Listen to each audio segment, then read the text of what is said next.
പരിശുദ്ധമേ, അമ്മേ പരിശുദ്ധമേ, ദൈവമാതാവേ, കൃപാസനത്തിലൂടെ ഞങ്ങൾക്കും ഞങ്ങളുടെ ദേശത്തിനും അമ്മ മധ്യസ്ഥം തേടി തന്ന എല്ലാ അനുഗ്രഹങ്ങൾക്കും കൃപകൾക്കും ഞങ്ങളിപ്പോൾ ഹൃദയം നിറഞ്ഞ നന്ദി പറയുന്നു. അമ്മേ പരിശുദ്ധമേ, ദൈവമാതാവേ, 2004 ഡിസംബർ 7 ഉച്ചകഴിഞ്ഞ് 2:30 കൃപാസനത്തിൽ സംഭവിച്ച അമ്മയുടെ പ്രത്യക്ഷപ്പെടലിനെ കുറിച്ച് തിരുസഭയ്ക്ക് സമർപ്പിച്ചിരിക്കുന്ന പഠനരേഖകളുടെ മേൽ സഭാത്മകമായ പഠനം ആരംഭിക്കുവാൻ ഞങ്ങൾ പ്രാർത്ഥിക്കുന്നു. അമ്മേ പരിശുദ്ധമേ, ഭൂസ്വർലോകങ്ങളുടെ രാജ്ഞിയായ അങ്ങേയ്ക്ക് ഭൗമസംരക്ഷണത്തിനായി പ്രപഞ്ചപ്രകൃതിയെ തന്നെ തിരുസഭ പ്രതിഷ്ഠിക്കുവാൻ ഈ പ്രത്യക്ഷീകരണം വഴി ഇടയാക്കണമേ. പരിശുദ്ധമേ, ജപമാല മാതാവേ, സകല കൃപാസനം പ്രാർത്ഥനയോടും ചേർത്ത് ഞങ്ങളിപ്പോൾ പ്രാർത്ഥിക്കുന്ന ഈ കുടുംബത്തിന്റെ പ്രത്യേക നിയോഗം പറ മക്കളെ.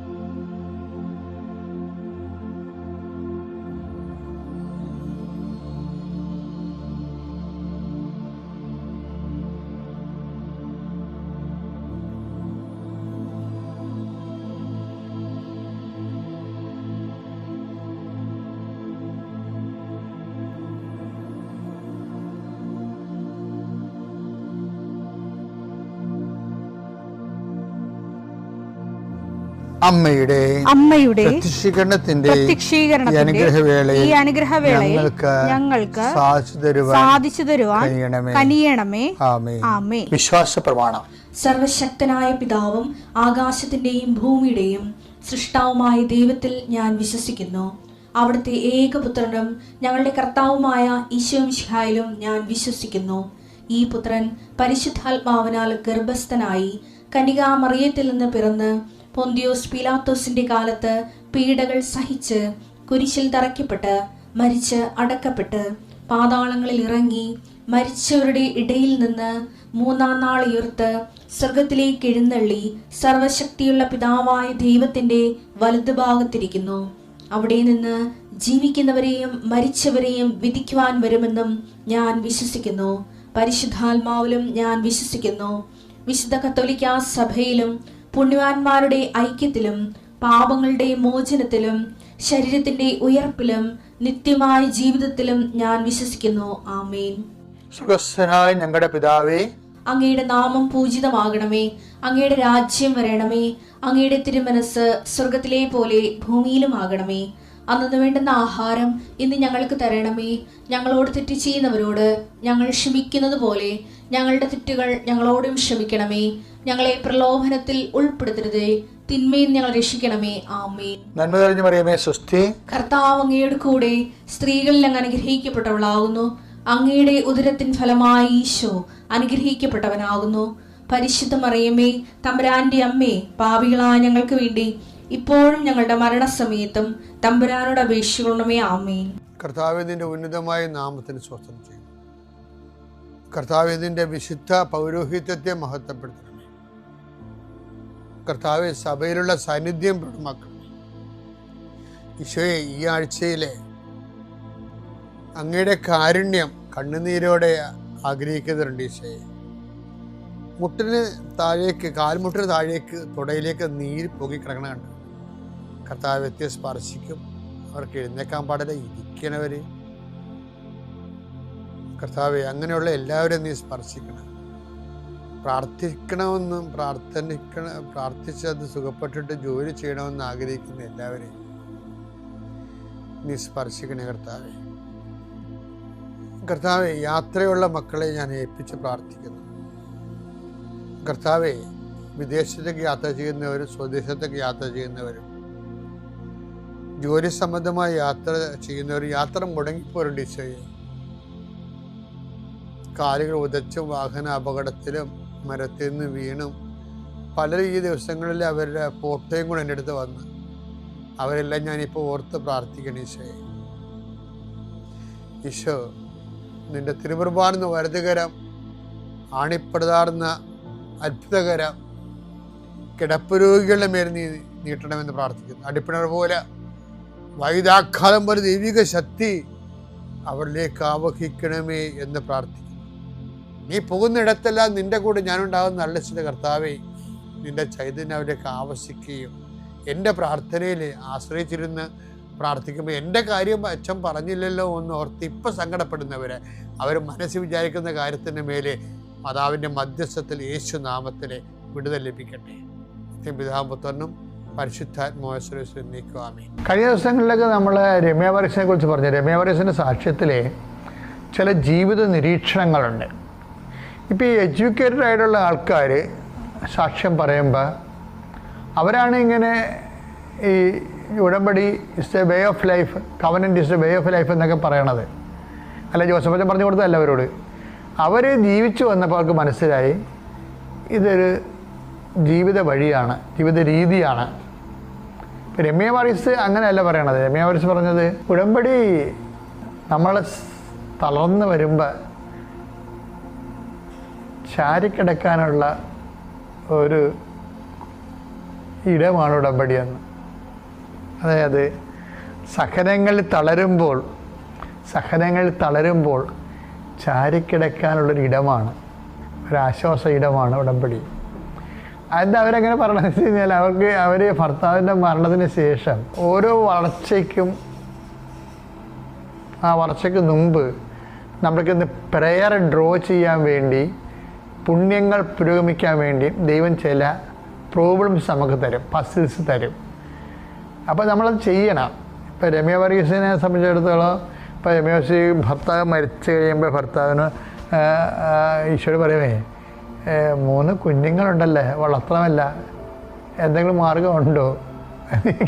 അത് ഇവർക്കൊക്കെ ഒരു ഗുണമെന്ന് പറയുന്നത് ഇവർക്ക് കർത്താവുമായിട്ട് അവർ കമ്മ്യൂണിക്കേറ്റ് ചെയ്യുന്നുണ്ട്.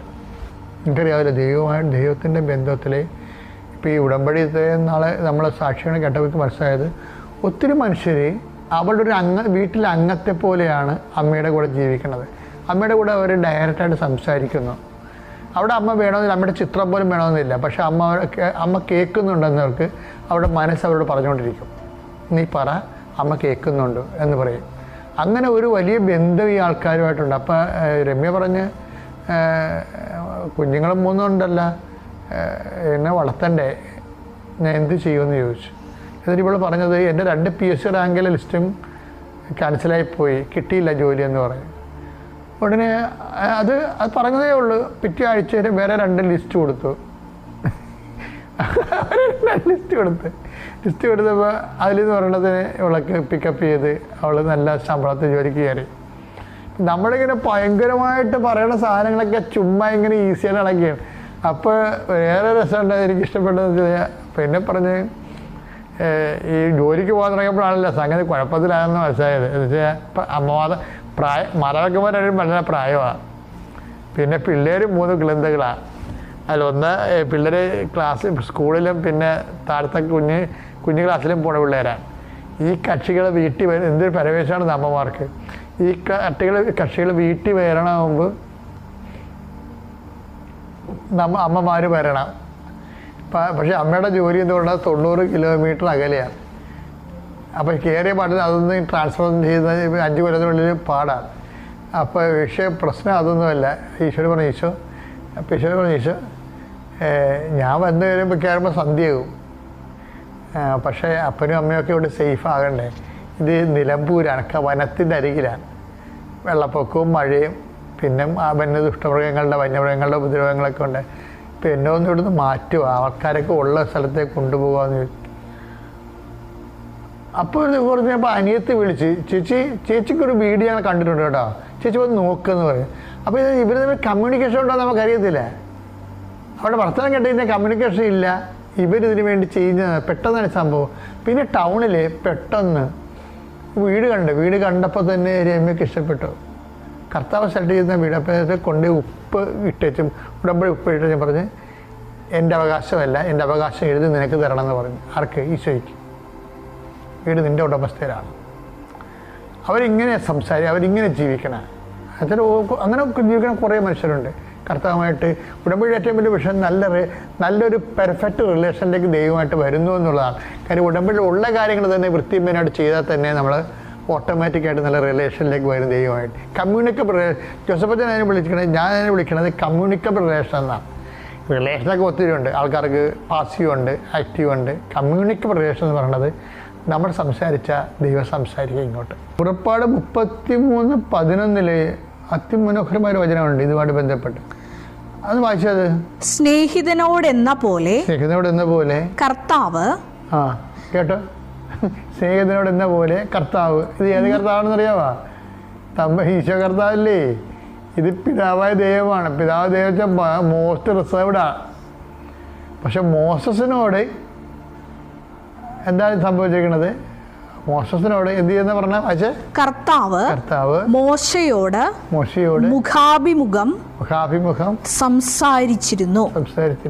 അപ്പായിക്ക് ഇന്നും റിസർവേഷൻ ഒന്നുമില്ല. നമ്മളപ്പ നിത്യതയുമായിട്ട് മാത്രം നമ്മൾ നിത്യതയെ കോൺസെൻട്രേറ്റ് ചെയ്താണ് നമ്മളുടെ ഒരു പൂർണ്ണമായ എല്ലാ മൂവ്മെൻറ്റ്സും നിത്യതയെ കോൺസെൻട്രേറ്റ് ചെയ്തുകൊണ്ടാണ് നമ്മൾ ജീവിക്കണത്, മറ്റുള്ളവർ ജീവിപ്പിക്കണമെന്ന് അപ്പായിക്ക് തോന്നിയാൽ അപ്പോൾ മോസസിൻ്റെ കാലത്തെ പോലെ നമ്മുടെ കമ്മ്യൂണിക്കബിൾ ആകും. പക്ഷേ വിഷയം നിത്യതയായിരിക്കണം. കാര്യം നമ്മൾ നിത്യതയെക്കുറിച്ച് പറയുമ്പോൾ അപ്പയെ സംബന്ധിച്ചിടത്തോളം അപ്പ അത് കൗണ്ട് ചെയ്യണത് നമ്മൾ ഈശോയെ മഹത്വപ്പെടുത്തുക എന്നുള്ളതാണ്. ഈശോയെ മഹത്വപ്പെടുത്തുമ്പോൾ അപ്പയുടെ പദ്ധതിയാണല്ലോ ഈശോ. അപ്പോൾ ഓട്ടോമാറ്റിക്കായിട്ട് ആ മഹത്വം അപ്പയ്ക്ക് കിട്ടണം. അപ്പം അതുകൊണ്ട് പിന്നെ അങ്ങനെ വരുമ്പോൾ അപ്പ നമ്മളോട് ഇൻട്രാക്ട് ചെയ്യാൻ തയ്യാറാവും. അപ്പം അത് ആ ഉടമ്പടിയിൽ ഉണ്ടാകുന്ന ഏറ്റവും വലിയ സാധ്യത എന്ന് പറഞ്ഞാൽ കമ്മ്യൂണിക്കബിൾ പ്രസൻസാണ്. Communicative presence. ഇപ്പം കമ്മ്യൂണിക്കേറ്റീവ് ഇംഗ്ലീഷ് എന്നൊക്കെ നിങ്ങൾ പറഞ്ഞില്ല, അതുപോലെ കമ്മ്യൂണിക്കേറ്റീവ് പ്രസൻസ് ഉണ്ട്. ഇപ്പോഴും നമ്മളോട് കമ്മ്യൂണിക്കേറ്റ് ചെയ്യും. എന്നുവെച്ചാൽ നമ്മൾ എന്ത് പറയുന്ന അളവിലും തൂക്കത്തിലും സഡൻ ആക്ഷൻ ഉണ്ട്. അത് കമ്മ്യൂണിക്കേറ്റീവ് പ്രസൻസ് എന്ന് പറയുന്നത്. അപ്പം രമ്യ വർഗീസ് അതിൻ്റെ ഒരു ആ അനുഭവതലത്തിലേക്ക് വന്ന് നിങ്ങൾക്ക് എല്ലാത്തിനും ഉടമ്പടിക്കെല്ലാം ആ സാധ്യതയുണ്ട്. അതാണ് ഞാൻ സാധ്യത പറയുന്നത്. ആദ്യം തന്നെ അമ്മ മാതാവിനും ഉണ്ണീശോയ്ക്കും 1 കോടി നന്ദി. എന്ന് യൂട്യൂബിൽ കൂടി മാത്രം കാണുന്ന ഈ അൾത്താരയിൽ വന്ന് നേരിട്ട് നിന്ന് സാക്ഷ്യം പറയുവാൻ അനുഗ്രഹത്തിൻ്റെ പെരുമഴ തന്ന് അനുഗ്രഹിച്ച അമ്മ മാതാവിന് ഒരുപാട് നന്ദി. എൻ്റെ പേര് ഷിനി, ഞാൻ ഹരിപ്പാട് നിന്ന് വരുന്നു. ഒരുപാട് സാക്ഷ്യങ്ങൾ ഉണ്ടായിട്ടും സാക്ഷ്യം വരാനായിട്ട് കഴിഞ്ഞില്ല, ജോലി തിരക്കുകളും ഒക്കെ കാരണം. പക്ഷേ ആ സാക്ഷ്യങ്ങളുടെയൊക്കെ മേലേൽ നിരാശയുടെ ജീവിതത്തിൽ ഞങ്ങൾക്ക് ഒരു കുഞ്ഞിനെ അമ്മ മാതാവ് ദാനം തന്ന സാക്ഷ്യം പറയാനായിട്ടായിരിക്കും അമ്മ മാതാവ് ഇത്രയും നാളും എന്നെ ഈ സന്നിധിയിൽ കൊണ്ടെത്തിക്കാതിരുന്നതെന്ന് ഞാൻ വിശ്വസിക്കുന്നു. ഇതെൻ്റെ മകനാണ്. ഞങ്ങളുടെ കല്യാണം കഴിഞ്ഞിട്ട് 10 വർഷമായിരുന്നു. 2015 നവംബർ 16 വിവാഹം കഴിഞ്ഞത്. എല്ലാവരെയും പോലെ തന്നെ കല്യാണത്തിന് ശേഷം മക്കളുണ്ടാവുമെന്ന് ആഗ്രഹിച്ച് ഞങ്ങളും ഇരുന്നു. പക്ഷേ നിരാശയായിരുന്നു ഫലം. ഹസ്ബൻഡ് ദുബായിൽ ജോലി ചെയ്യുമായിരുന്നു. ഹസ്ബൻഡിൻ്റെ പേര് സജു എന്നാണ്. ഞാൻ ബോംബെയിലായിരുന്നു അന്ന് ജോലി ചെയ്തുകൊണ്ടിരുന്നത്. അതിനുശേഷം അവിടെ ഇവിടെയും ജോലി ചെയ്തുകൊണ്ടാണെന്നുള്ള പരാതി കാരണം ഞങ്ങൾ രണ്ടുപേരും ജോലി റിസൈൻ ചെയ്ത് നാട്ടിൽ വന്നു കഴിഞ്ഞിട്ടും ഞങ്ങൾക്ക് ഒരുമിച്ച് നിന്നിട്ട് ഒരു കുഞ്ഞുങ്ങളൊന്നും ഉണ്ടാവാതിരുന്നപ്പോൾ ഞങ്ങൾ മൂവാറ്റുപുഴയിൽ ഒരു ഹോസ്പിറ്റലിനെ കുറിച്ച് കേട്ടിട്ട് അവിടെ പോയതിന് ശേഷം ഞങ്ങളുടെ ഏജും 30 വയസ്സിന് മേളിലോട്ടുള്ളത് കൊണ്ട് ഡോക്ടർ പറഞ്ഞ് IVF ചെയ്യാം, അതാണ് നിങ്ങൾക്ക് നല്ലത്. ഒരുപാട് നാൾ നാട്ടിൽ ഒരുമിച്ച് നിൽക്കാൻ സാധ്യതയില്ലാത്തതുകൊണ്ട് അതാണ് നിങ്ങൾക്ക് ബെറ്റർ ഓപ്ഷൻ എന്ന് പറഞ്ഞു. ഞങ്ങളങ്ങനെ IVFന് തയ്യാറായി. ആ സമയത്താണ് ഞാനിവിടെ കൃപാസനത്തിലെ പത്രം കിട്ടിയിട്ട് ഇവിടെ വരുന്നത്. ഞാൻ മെയ് മാസം 2019 ആദ്യമായിട്ട് ഉടമ്പടി എടുത്തിട്ട് പ്രാർത്ഥിച്ചു. അന്നൊക്കെ ഇത്രയും സാക്ഷ്യങ്ങൾ യൂട്യൂബ് പ്ലാറ്റ്ഫോം ഒന്നും ഉണ്ടായിരുന്നില്ല. വീണ്ടും ഞങ്ങൾ ട്രീറ്റ്മെൻറ്റ് കണ്ടിന്യൂ ചെയ്തു. IVF കഴിഞ്ഞു, പക്ഷേ നിരാശയായിരുന്നു ഫലം. അന്ന് ഉടമ്പടിയിൽ നിയോഗം വെച്ചിരുന്നു, അമ്മ മാതാവേ ഞങ്ങൾക്ക് മക്കളില്ലെങ്കിലും ഒരുമിച്ച് നിൽക്കുവാനൊരു ജോലി. അങ്ങനെ പുള്ളി അപ്പോൾ സൗദിയിലേക്ക് ഷിഫ്റ്റ് ആയായിരുന്നു. അപ്പം എന്നും പ്രാർത്ഥിക്കുമായിരുന്നു, ഒരുമിച്ച് നിൽക്കാനായിട്ടെങ്കിലും ഞങ്ങൾക്ക് കഴിയണം, ഞങ്ങളുടെ ജീവിതം ഇങ്ങനെ നിരാശയായിട്ട് മുമ്പോട്ട് പോകാനായിട്ട് വരുത്തരുത്. അങ്ങനെയാണ് 2022 എനിക്ക് സൗദിയിലേക്ക് പോകാനായിട്ട് ജോലിക്ക് ചാൻസ് കിട്ടി. അങ്ങനെ ഞാൻ അവിടെ സൗദിയിൽ ഹസ്ബൻഡിൻ്റെ അടുത്തേക്ക് പോയി. അവിടെ നിന്ന് ഇനി മുമ്പോട്ട് അങ്ങനെ ജീവിതമൊന്നുമില്ല, മക്കളൊന്നും ഉണ്ടാവില്ല എന്നൊക്കെ വിചാരിച്ച് ഞങ്ങൾ അങ്ങനെ ആ ഒരുമിച്ച് സന്തോഷത്തോടെ അങ്ങനെ പോയി. അച്ഛൻ്റെ ഓൺലൈനിൽ ഞാൻ ഉടമ്പടി എടുക്കുമായിരുന്നു. ലൈറ്റ് ക്യാൻഡിൽ പ്രെയർ, എന്തെങ്കിലും വിഷമങ്ങളോ എന്തെങ്കിലും അസാധ്യമായ കാര്യങ്ങളൊക്കെ വരുമ്പോൾ ഞാൻ ലൈറ്റ് ക്യാൻഡിൽ പ്രെയർ ഇട്ട് പ്രാർത്ഥിക്കുമായിരുന്നു. ഞാൻ ഉടമ്പടിയിലല്ലെങ്കിൽ പോലും ഓൺലൈൻ ഉടമ്പടിയിലാണ്, എന്നാലും ഞാൻ പ്രത്യക്ഷീകരണ പ്രാർത്ഥനയും സായാഹ്ന പ്രാർത്ഥനയും എൻ്റെ ഡ്യൂട്ടി സമയത്താണെങ്കിലും ഞാൻ മുടക്കിയിരുന്നില്ല. അങ്ങനെ ഇരിക്കെ ഒരു ദിവസം ഹസ്ബൻഡിന് പെട്ടെന്ന് രാവിലെ തലകറക്കം ഉണ്ടായി. 3-ാം വർഷം ഞങ്ങൾ നാട്ടിലേക്ക് വെക്കേഷന് വരാൻ ടിക്കറ്റും ഒക്കെ ബുക്ക് ചെയ്തിരുന്ന സമയത്ത് ഹസ്ബൻഡിന് ഒരു ദിവസം രാവിലെ തല ഇറങ്ങി താഴെ വീണു. അപ്പോൾ എൻ്റെ ഹോസ്പിറ്റലിൽ കൊണ്ടുപോയപ്പോൾ ഇയർ ബാലൻസിൻ്റെ പ്രശ്നമാണെന്ന് പറഞ്ഞു. എന്നാലും തല ഇറങ്ങി വീണുകൊണ്ട് നമുക്ക് ECG എടുക്കാം എന്നൊക്കെ പറഞ്ഞപ്പോൾ ഞാനിങ്ങനെ ഓടി നടക്കുക. അപ്പോൾ എൻ്റെ കൂട്ടുകാരൊക്കെ പറഞ്ഞു, നിൻ്റെ മുഖത്ത് ഭയങ്കര ക്ഷീണമുണ്ട്, നീ ഒത്തിരി ഇങ്ങനെ കിടന്ന് ഓടാതെ നമുക്ക് നീ ഒന്ന് പ്രഗ്നൻസി ടെസ്റ്റ് ചെയ്ത് നോക്ക്. ഞാൻ പറഞ്ഞു, പിന്നെ ഞാൻ വെക്കേഷന് പോകാൻ റെഡി ആയിട്ടിരിക്കുക, ഈ 3 വർഷമായി നാട്ടിൽ പോകാനായിട്ടിരിക്കുക, ഇനിയിപ്പോൾ പ്രഗ്നൻസി ഒന്നുമല്ല, ഹസ്ബൻഡിന് വയ്യാത്തതുകൊണ്ട് ഉറങ്ങാതിരുന്നതിൻ്റെ ക്ഷീണമാണെന്ന് പറഞ്ഞു. പക്ഷേ എല്ലാവരും നിർബന്ധിച്ചപ്പോൾ ഞാൻ UPT ഒരു കാർഡ് എടുത്തുകൊണ്ട് വന്നു. ഞാൻ ഹസ്ബൻഡിൻ്റെ കെയറിൻ്റെ പുറകിലായിരുന്നു. വീണ്ടും പിറ്റേ ദിവസം രാവിലെ ഞാൻ എന്താണെങ്കിലും ഒന്ന് ചെക്ക് ചെയ്ത് നോക്കാം എന്ന് വിചാരിച്ചിട്ട് ഞാൻ കാർഡ് എടുത്തുകൊണ്ട് വന്ന് രാവിലെ പ്രത്യക്ഷീകരണ പ്രാർത്ഥന ചൊല്ലി. ഹസ്ബൻഡ് നല്ല ഉറക്കമാണ്. എല്ലാ പ്രാവശ്യവും ഒരു പെൺകുട്ടിയെ സംബന്ധിച്ച് ഏറ്റവും കഠിനമായ വേദന എന്ന് പറയുന്നത് വിവാഹത്തിന് ശേഷം UPT ചെക്ക് ചെയ്യുമ്പോൾ ഈ ഒരു വര കാണുന്നതാണെന്നാണ് ഞാൻ ഓർക്കുന്നത്. കാര്യം എപ്പോഴും ആ ഒരു വര കണ്ട് നിരാശപ്പെട്ട് ഒത്തിരി കരഞ്ഞിട്ടുണ്ട്. അങ്ങനെ നോക്കാൻ തന്നെ അങ്ങ് പ്രയാസമായിട്ടുണ്ട്. ഒത്തിരി കാർഡ് അങ്ങനെ ഈ ഒരു വര കണ്ട് എന്നാണ് മാതാവേ ഒരു 2 വര നീ എനിക്ക് കാണിച്ചു തരുന്നതെന്ന് ചോദിക്കാറുണ്ടായിരുന്നു. അന്ന് ഞാൻ ആ മനോഭാവത്തോടു കൂടിയാണ്, ഹസ്ബൻഡ് ഉറങ്ങുവാണ്, ഞാൻ പ്രത്യക്ഷീകരണ പ്രാർത്ഥന ചൊല്ലി ബാത്റൂമിൽ പോയി ഞാൻ വെറുതെ യൂറിൻ ടെസ്റ്റ് ചെയ്ത് നോക്കിയപ്പോൾ 2 വര കണ്ടപ്പോൾ ഞാനിനി ഇത് ടെസ്റ്റ് ചെയ്തത് മിസ്റ്റേക്ക് ടെസ്റ്റ് ചെയ്തതായിരിക്കും എന്ന് പറഞ്ഞാൽ എനിക്കൊന്നും അറിയില്ല. ഞാൻ വലിയവായി കരഞ്ഞുകൊണ്ട് വന്നു മാതാവിൻ്റെ മുമ്പിൽ നിന്ന് ഒത്തിരി പ്രാർത്ഥിച്ചു. ആ ഉടമ്പടി പുസ്തകം പിടിച്ചുകൊണ്ട് ഞാൻ ഹസ്ബൻഡിനെ ഉണർത്തി. പുള്ളി ഞാൻ വാവിട്ട് കരയുന്നുണ്ട്, എന്ത് പറ്റിയെന്ന് അറിയത്തില്ല. അത് ചോദിച്ചപ്പോൾ ഞാൻ പറഞ്ഞു, ഇത് കണ്ടോ എന്ന് പറഞ്ഞ് ഞാൻ കാർഡ് എടുത്ത് കാണിച്ചപ്പോൾ പുള്ളി കരഞ്ഞു. ഞങ്ങൾ വീട്ടിലും വിളിച്ച് അന്നേരം തന്നെ പറഞ്ഞു. അന്നൊരു ഒക്ടോബർ 24-ാം തീയതി 5:30 സമയമാണ്. അപ്പോൾ ഈ ഒക്ടോബർ 24-ാം തീയതി എന്നുള്ളത് ഞാനൊരു സാധാരണ ഡേറ്റായിട്ടാണ് ഉദ്ദേശിച്ചിരുന്നത്. പക്ഷേ കഴിഞ്ഞ ദിവസം ഞാൻ തീർത്ഥാടന ഉടമ്പടി എടുക്കാൻ വന്നപ്പോൾ അച്ഛൻ്റെ ക്ലാസ് കൂടിയപ്പോൾ ഒരു ഒക്ടോബർ 24-ഉം കൃപാസനവും തമ്മിലുള്ള ബന്ധത്തെക്കുറിച്ചും ഒക്ടോബർ 25-ഉം ഒക്കെ പറഞ്ഞപ്പോഴാണ് എനിക്ക് മനസ്സിലായത് ഇത് അമ്മ മാതാവ് തന്നെയാണല്ലോ ആ ദിവസം തന്നെ എനിക്ക് ഇവനെ തന്നത് എന്ന് ഉദ്ദേശിക്കുന്നത്. അതുപോലെ പ്രഗ്നൻ്റ് ആവുന്നതിന് മുമ്പ് തന്നെ ഞാൻ ജൂൺ 25 എന്നൊരു ഡേറ്റ് എപ്പോഴും സ്വപ്നത്തിൽ കാണുമായിരുന്നു. അപ്പം ഞാനിങ്ങനെ ഓർക്കും, ജൂൺ 25 എന്നെ സംബന്ധിച്ച് യാതൊരു ബന്ധവുമില്ലാത്തൊരു ദിവസമാണ്. അത് എൻ്റെ ഒരു പിറന്നാളല്ല, എൻ്റെ ഫാമിലിയിൽ ഒരു ബന്ധവും ഇല്ല, പിന്നെ എന്താ ഈ ജൂൺ 25 അങ്ങനെ വിചാരിക്കുമായിരുന്നു. പക്ഷേ ജൂൺ 25-ാം തീയതി 2026 ജൂൺ 25-ാം തീയതിയാണ് എനിക്ക് ഇവനെ ഡെലിവറി പെയിനായിട്ട് ഞാൻ ഹോസ്പിറ്റലിൽ അഡ്മിറ്റ് ആവുന്നത്. അതിനു മുമ്പായിട്ട് കൺസീവ് ആയതിനു ശേഷം ഞാൻ സൗദി വെച്ചിട്ടായിരുന്നു ഇവനെ കൺസീവ് ആയത്. അതിനുശേഷം എനിക്ക് ബ്ലീഡിങ് ഉണ്ടായിരുന്നു. ഇവനെ നഷ്ടപ്പെടുമെന്ന് തന്നെ ആദ്യമായിട്ടുണ്ടായ കുഞ്ഞ് 10 വർഷത്തിന് ശേഷം അതിൻ്റേതായ എല്ലാ ആകുലതകളും എൻ്റെ മനസ്സിലുണ്ടായിരുന്നു. ബ്ലീഡിങ് ഉണ്ടായിരുന്നുകൊണ്ട് തന്നെ ഞാൻ എപ്പോഴും അങ്ങ് കരച്ചിലായിരുന്നു. പക്ഷേ മാതാവിൻ്റെ ഉടമ്പടി പുസ്തകവും കാശുരൂപം വെച്ച് ഞാൻ എപ്പോഴും പ്രാർത്ഥിച്ചുകൊണ്ട് തന്നെയാണ്. ആദ്യത്തെ ഒരു 15 ദിവസം ഞാൻ റെസ്റ്റൊക്കെ എടുത്തു റൂമിലിരുന്നു. അതിനുശേഷം ഞാൻ ഡ്യൂട്ടിക്ക് പോയി. ഏതായാലും അമ്മ മാതാവ് തന്നതല്ലേ, അമ്മ മാതാവ് കാത്തുകൊള്ളും എന്ന് വിചാരിച്ച് ഞാൻ ഡ്യൂട്ടിക്ക് പോയി. 8 മാസം വരെ ഞാൻ ഒരു കുഴപ്പമില്ലാതെ നൈറ്റ് ഡ്യൂട്ടി വരെ ചെയ്തു. എനിക്കൊരു പ്രശ്നങ്ങളൊന്നും ഇല്ലായിരുന്നു. അപ്പോൾ അച്ഛൻ്റെ ചൊവ്വാഴ്ച ദിവസത്തെ ധ്യാനം, മക്കളില്ലാത്തവരുടെ ധ്യാനമൊക്കെ എപ്പോഴും സാക്ഷ്യങ്ങൾ ഞാൻ മക്കളില്ലാത്തവരുടെ കേൾക്കുമായിരുന്നു. അപ്പോഴൊരു ചിത്ര എന്ന് പറയുന്ന ഒരു ചേച്ചിയുടെ സാക്ഷ്യം, അവർക്ക് ട്യൂബ് ബ്ലോക്ക്, ഒരു ട്യൂബില്ല, അങ്ങനെ ഒരു ഭയങ്കരമായിട്ടൊരു സാക്ഷ്യം ഞാനൊരു ദിവസം കേൾക്കാൻ ഇടയായിട്ടുണ്ട്. അപ്പോൾ ആ സാക്ഷ്യം കേൾക്കുമ്പോൾ ഞാൻ ഓർക്കും, ഇവർക്ക് ട്യൂബ് ഇല്ലാത്തവർക്ക് മാതാവ് കൊടുത്തില്ല, അപ്പോൾ എനിക്ക് വലിയ കുറവുകളൊന്നും ഇല്ലല്ലോ, അപ്പോൾ എനിക്ക് മാതാവ് കുഞ്ഞിനെ തരും എന്ന് തന്നെ എനിക്ക് ഭയങ്കര വിശ്വാസമായിരുന്നു. അച്ഛൻ്റെ ധ്യാനം ചൊവ്വാഴ്ച ദിവസം ഞാൻ ഡ്യൂട്ടിയുടെ പോകാനുള്ള തിരക്കാണ്, ഞാൻ അടുക്കളയിലൊക്കെ വെച്ചായിരിക്കും യൂട്യൂബ് പ്രാർത്ഥന കേൾക്കുന്നത്. ലാസ്റ്റത്തെ പ്രാർത്ഥനയിൽ ഞാൻ വയറ്റിൽ കൈവച്ച് എന്നും പ്രാർത്ഥിക്കുമായിരുന്നു. എനിക്ക് വേണ്ടി, മക്കളില്ലാത്തവർക്ക് വേണ്ടി ഞാൻ പ്രാർത്ഥിക്കുമായിരുന്നു. അന്നേരം ഞാൻ പറയുമായിരുന്നു, ഞാൻ മച്ചിയായിട്ടാണ് ഇങ്ങോട്ട് വന്നത് മാതാവേ, ഞാൻ വയറ് നിറഞ്ഞു പോവുകയാണെങ്കിൽ നിന്നെ കാണാതെ ഞാൻ എൻ്റെ വീട്ടിൽ പോവില്ല എന്ന് ഞാൻ പറയുമായിരുന്നു. ആ വാക്കുകൊണ്ട് തന്നെ ഞാൻ പ്രഗ്നൻ്റ് ആയിക്കഴിഞ്ഞ് 8-ാം മാസം നാട്ടിലേക്ക് ഡെലിവറിക്ക് വന്നു.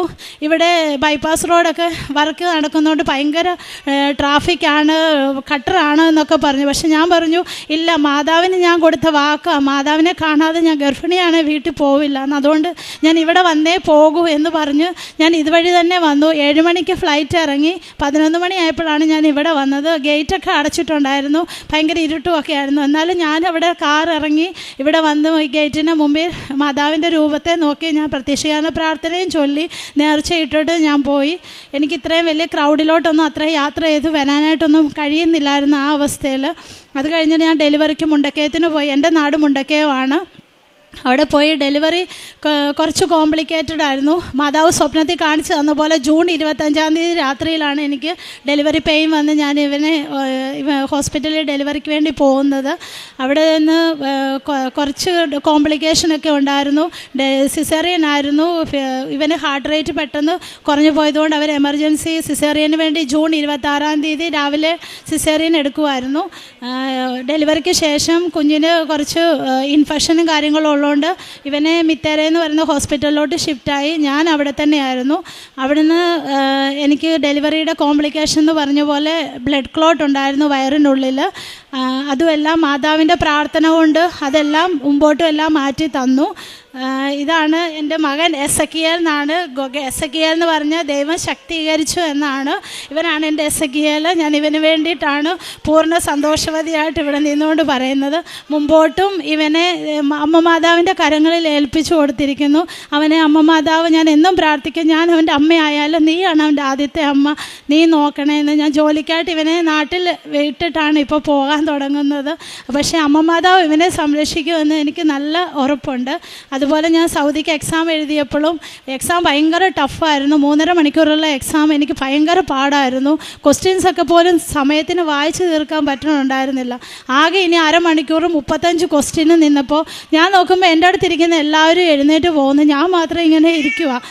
എനിക്ക് എന്നാ ചെയ്യണമെന്ന് അറിയത്തില്ല. കൊന്തയിൽ അമ്മ മാതാവിൻ്റെ കാശുരൂപം ഉണ്ടായിരുന്നു. ഞാനത് പിടിച്ചിട്ട് അമ്മ മാതാവ് ഇനി ഞാൻ എന്താ ചെയ്യേണ്ടത്, മൊത്തം ആൻസറും ചെയ്തില്ലെങ്കിൽ ഞാൻ ഫെയിലായി പോവുകയും ചെയ്യുമല്ലോ എന്ന് പറഞ്ഞപ്പോഴത്തേന് കണ്ണടച്ച് തുറക്കുന്നതിന് മുമ്പ് എനിക്ക് ആ ക്വസ്റ്റ്യൻസ് ഫുള്ള് ഞാൻ എങ്ങനെ തീർത്തു എന്ന് പോലും എനിക്കറിയത്തില്ല. അത് മുഴുവനും എനിക്ക് എഴുതി തീർക്കാനും 500 മാർക്ക് പാസ് മാർക്ക് വേണ്ടടുത്ത് 577 മാർക്ക് എക്സ്ട്രാ തന്ന് അമ്മ മാതാവ് എന്നെ സൗദിക്ക് പറഞ്ഞു വിട്ടു. അവിടെ നിന്നാണ് ഞങ്ങളുടെ ജീവിതം നിരാശയിൽ നിന്ന് സന്തോഷത്തിലേക്ക് ഞങ്ങളുടെ കുഞ്ഞ് എസക്കിയേൽ ഞങ്ങളുടെ ജീവിതത്തിലേക്കും വന്നു. പിന്നെ ഞങ്ങൾ താമസിക്കുന്നിടത്ത് വഴിയില്ലായിരുന്നു. ഞങ്ങൾക്കൊരു ഭവനം പണിയണമെന്നുള്ള ആഗ്രഹം കൊണ്ട് ആ വഴി കിട്ടിയെങ്കിലേ ഞങ്ങൾക്ക് അവിടെ എന്തെങ്കിലും ചെയ്യാൻ പറ്റുമായിരുന്നുള്ളൂ.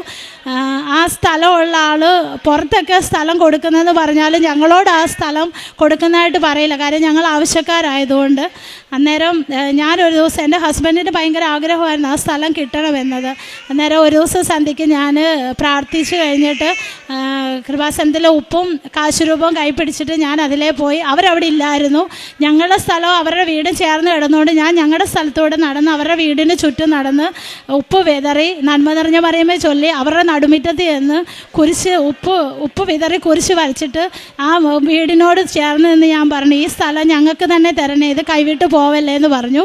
പിറ്റേ വർഷം ഞങ്ങൾക്ക് ആ സ്ഥലം അവർ തന്നെ ഇങ്ങോട്ട് വന്ന് ചോദിച്ചു, നിങ്ങൾ സ്ഥലം കൊടുക്കുന്നുണ്ടോ, വീട് വാങ്ങിക്കാനായിട്ട് ഇത് എടുക്കുന്നുണ്ടെങ്കിൽ എടുത്തോളൂ എന്ന് പറഞ്ഞു. കുറച്ച് പൈസ കൂടുതൽ ചോദിച്ചെങ്കിൽ അമ്മ മാതാവ് അതും തന്ന് ഞങ്ങളെ സഹായിച്ചു. ഉടമ്പടിയിൽ ഞാൻ മറന്നുപോയി വെച്ച ഓരോ കാര്യങ്ങളും, ഞങ്ങൾക്കൊരു ഭവനം, എല്ലാ കാര്യങ്ങളും. എൻ്റെ സഹോദരിക്ക് ഒരുപാട് വർഷക്കാലം അവർ വാടക വീട്ടിലായിരുന്നു, അവർക്കൊരു ഭവനം, ഒരുപാട് ഞങ്ങളുടെ ജീവിതത്തിൽ ചെറുതും വലുതുമായ ഒത്തിരി അനുഭവങ്ങൾ അമ്മ മാതാവ് തന്ന് അനുഗ്രഹിച്ചു. എല്ലാത്തിനും അമ്മ മാതാവിനും തിരുക്കുമാരനും ഒരുപാട് നന്ദി. സാക്ഷ്യം പറയാൻ താമസിച്ചതിന് അൾത്താരയിൽ മാതാവിനോടും ഉണ്ണീശോയോടും ക്ഷമയും ചോദിക്കുന്നു. മത്തായിയുടെ സുവിശേഷം 9-ാം അധ്യായം 22 മുതലുള്ള വാക്യങ്ങൾ.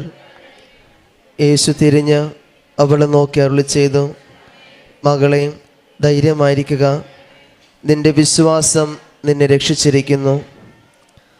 പരിശുദ്ധ അമ്മയുടെ പ്രത്യക്ഷീകരണ സാക്ഷിയായിട്ട് ഷിനിയസ് പൗലോസ് ഹരിപ്പാട് തൻ്റെ അനുഭവ സാക്ഷ്യം നമുക്ക് മുമ്പിൽ പങ്കുവെക്കുകയായിരുന്നു. പരിശുദ്ധ അമ്മയിലൂടെ നിരവധി അനുഗ്രഹങ്ങൾ ഈ മകളുടെ ജീവിതത്തിൽ പരിശുദ്ധ അമ്മ നൽകി അനുഗ്രഹിച്ചിരുന്നാൽ ഈ അൾത്താരയ്ക്ക് മുമ്പിൽ വലിയൊരു നിയോഗമെന്ന് പറയുക. അതുപോലെ തന്നെ വിവാഹത്തിന് ശേഷം തങ്ങൾക്ക് ഒരു നിരാശ എന്ന് പറയുന്നത് മക്കളില്ലാത്തത് തന്നെയായിരുന്നു. എന്നാൽ ആ ഒരു നിരാശയുടെ ജീവിതത്തിൽ അത് പരിശുദ്ധ അമ്മ സന്തോഷമായിട്ട് ജീവിതത്തിലേക്ക് എസെക്കിയേൽ എന്ന മകനെ നൽകി അനുഗ്രഹിച്ചു തന്നെയാണ്. അത് 10 വർഷത്തിന് ശേഷം കൂടിയാണ് ഇവർക്ക് ഈ ഒരു മകനെ പരിശുദ്ധ അമ്മ നൽകി അനുഗ്രഹിക്കുക. ജീവിതത്തിലെ മറ്റെല്ലാ ആവശ്യങ്ങളെക്കാൾ ഉപരി ഒരു കുഞ്ഞിനെ നൽകിയത് തന്നെയാണ് ഈ മകളുടെ ജീവിതത്തിലെ വലിയ സന്തോഷം എന്ന് പറയുക. അത് അവരുടെ മുമ്പോട്ടാണെങ്കിലും ഈ അമ്മയുടെ വാക്കുകൾ നമുക്ക് മനസ്സിലാക്കിയിട്ട് സാധിക്കാം.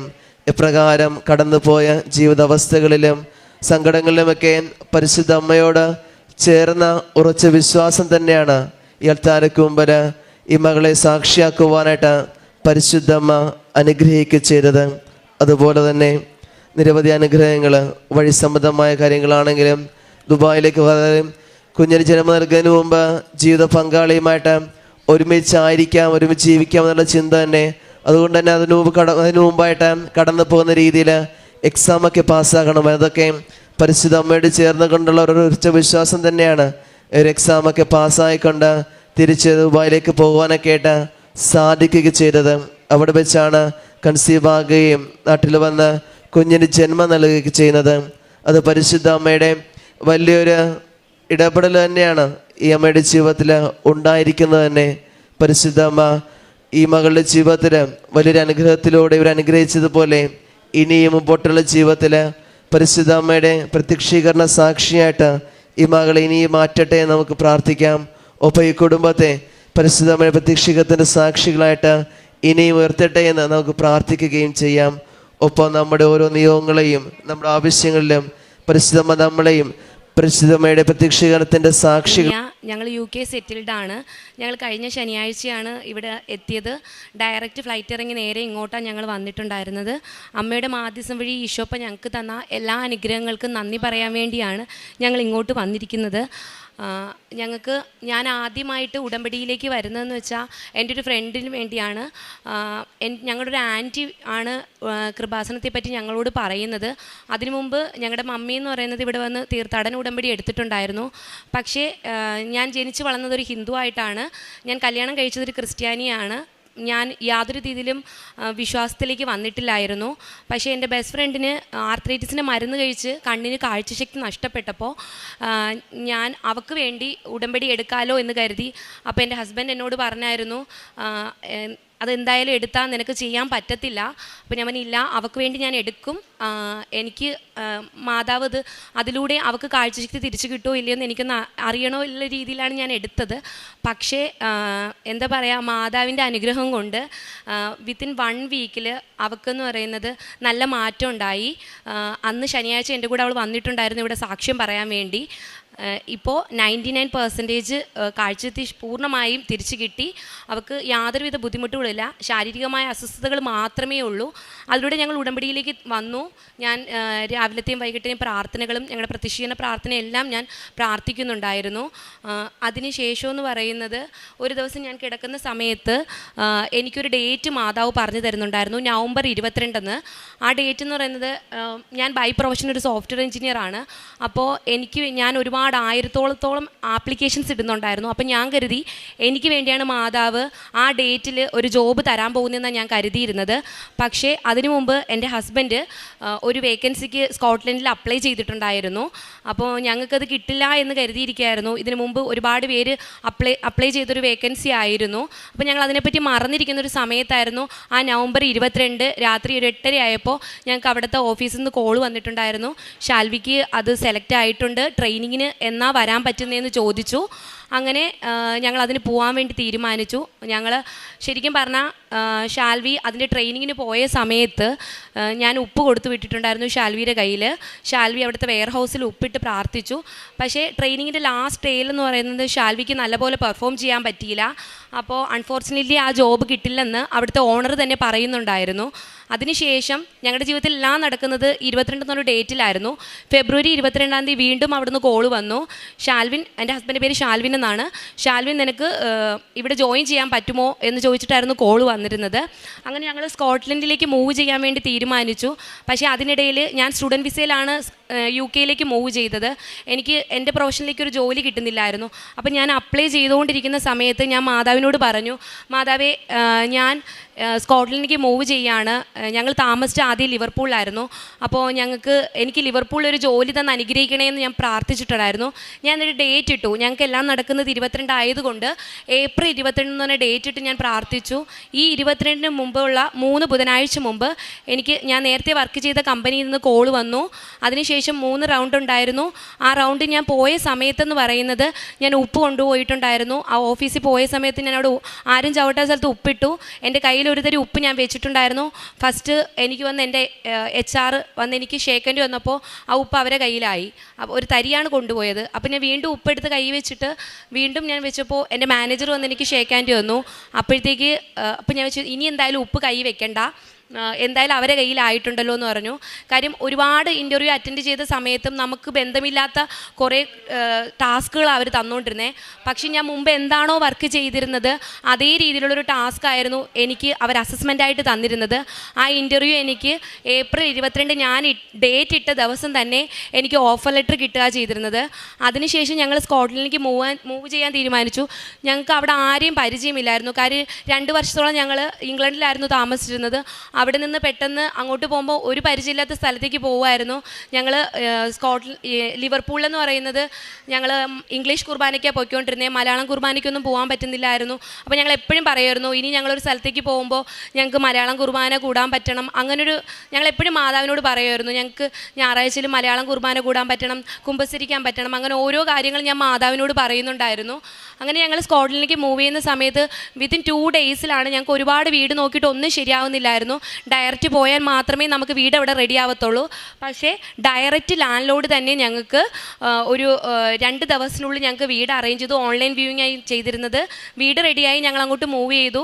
ഞങ്ങൾക്ക് അടുത്ത് തന്നെ ഒരു സെൻറ്റ് ആൻ്റണീസിൻ്റെ പള്ളി ഉണ്ടായിരുന്നു. ഞങ്ങൾ ആ പള്ളിയിൽ പൊയ്ക്കൊണ്ടിരിക്കുന്ന സമയത്ത് തന്നെയാണ് അവിടുത്തെ ഇംഗ്ലീഷ് അച്ഛൻ ഞങ്ങളോട് പറയുന്നത് ഇവിടെ ഉച്ചയ്ക്ക് ശേഷം എന്ന് പറയുന്നത് മലബാറീസിൻ്റെ കുർബാനയുണ്ട്, നിങ്ങളൊന്ന് വന്ന് നോക്കാൻ പറഞ്ഞു. ഞങ്ങൾ ചെന്നപ്പോൾ 150ഓളം ഫാമിലീസ് ഉള്ള ഒരു പള്ളിയാണ്. പള്ളിയിലെ ആൾക്കാരായിരുന്നു അവിടെ ഉണ്ടായിരുന്നത്. ഞങ്ങൾ പള്ളിയിൽ ചേർന്നു. എൻ്റെ കുഞ്ഞുങ്ങൾ അവിടെ കാറ്റസിന് ജോയിൻ ചെയ്തു. ഇവർ ട്വിൻസാണ്. അവർ രണ്ടുപേരും അവിടെ ഇപ്പോൾ പ്രൈമറി 1ലാണ് പഠിക്കുന്നത്. അവർ കാറ്റസ് എക്സാം എല്ലാം കഴിഞ്ഞു. അങ്ങനെ അതിനുശേഷമെന്ന്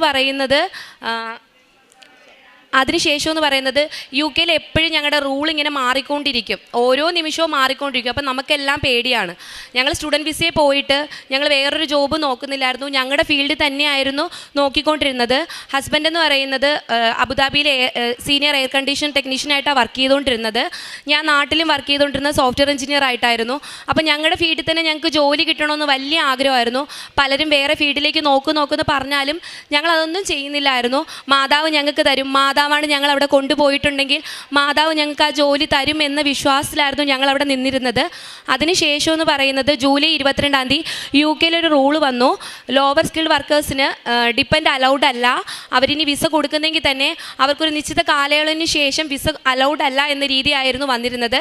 ജൂലൈ 22-ാം തീയതി ആ റൂള് വരുന്നതിന് തൊട്ട് മുമ്പ് ജൂലൈ 18-ാം തീയതി ഷാൽവിയുടെ കമ്പനിയിൽ നിന്ന്, എൻ്റെ ഹസ്ബൻഡിൻ്റെ കമ്പനിയിൽ നിന്ന് അവിടുത്തെ ഓണർ ചോദിക്കുകയാണ്, ഷാൽവി നിനക്ക് COS വേണോ എന്ന്. കാര്യം ഷാൽവിക്ക് മുമ്പ് പ്രിഫറൻസ് ഉള്ള ഒരാളുണ്ടായിരുന്നു. പുള്ളിക്കാരൻ അത് വേണ്ടാന്ന് പറഞ്ഞപ്പോൾ മാതാവിൻ്റെ അനുഗ്രഹത്തോടു കൂടിയാണ് ഞാൻ വിശ്വസിക്കുന്നുണ്ട് പൂർണ്ണമായിട്ടും. ഞങ്ങൾക്ക് ജൂലൈ 21-ാം തീയതി ഞങ്ങൾ വിസ അപ്ലൈ ചെയ്യാണ്. ഷാൽവിക്ക് അതിൻ്റെ ഇടയിലൊരു കടമ്പ ഉണ്ടായിരുന്നു എന്ന് പറയുന്നത് IELTS എക്സാം ആയിരുന്നു. അപ്പോൾ IELTS എക്സാമിൻ്റെ സമയത്ത് ഞങ്ങൾ തന്നെയായിരുന്നു ഓൺലൈൻ വെച്ച് പഠിച്ചുകൊണ്ടിരുന്നത്. അപ്പോൾ പഠിപ്പിക്കുന്ന സമയത്ത് ഷാൽവി പറഞ്ഞു ഇത് ഭയങ്കര ഈസി അല്ലേ, ഇതെനിക്ക് എന്തായാലും ക്രാക്ക് ചെയ്യാൻ പറ്റുമെന്ന് പറഞ്ഞു. അങ്ങനെ ഇരിക്കുന്ന സമയത്ത് ഈ ശനിയാഴ്ച എക്സാം ആണെങ്കിൽ അതിന് 3 ദിവസം മുമ്പേ ഷാൽവി ലീവ് എടുത്തു. ആ ലീവ് എടുക്കുന്നതിന് തലേ ദിവസം ഷാൽവിയുടെ കണ്ണിൽ കൃഷ്ണമണിയിൽ മെറ്റൽ കയറി. അപ്പോൾ ഷാൽവിക്ക് പിന്നെ കണ്ണിനത് അനസ്തേഷ്യ വഴിയാണ് അത് എടുത്തത്. മാതാവിനോട് ഞാൻ മുട്ടിപ്പായി പ്രാർത്ഥിച്ചു, ഷാൽവിക്ക് യാതൊരു ആപത്തും വരൽ, കണ്ണിനത് എക്സാം എഴുതുമ്പോൾ കമ്പ്യൂട്ടർ ടെസ്റ്റാണ്, ആ എക്സാം പാസ്സാകണം, മാതാവിൻ്റെ അനുഗ്രഹത്തോട് മാത്രമേ ഞങ്ങൾക്കത് ലഭിക്കുകയുള്ളൂ എന്ന് ഞങ്ങൾ പൂർണ്ണമായും വിശ്വസിച്ചിട്ടുണ്ടായിരുന്നു. അപ്പോൾ ഷാൽവി എക്സാമിന് പോയ സമയത്ത് ഞാൻ ഉപ്പ് കൊടുത്തു വിട്ടിട്ടുണ്ടായിരുന്നു. അതുപോലെ തന്നെ മമ്മിയും ഡാഡി ഇവിടെ വന്നിട്ടുണ്ടായിരുന്നു. മമ്മിയും ഡാഡി ഇവിടെ വന്ന് കൊന്ത ചൊല്ലുന്നുണ്ടായിരുന്നു. ആ സമയത്ത് എൻ്റെ അമ്മ വീട്ടിൽ ഇരുന്ന് ആ സമയത്ത് പ്രാർത്ഥിക്കുന്നുണ്ടായിരുന്നു.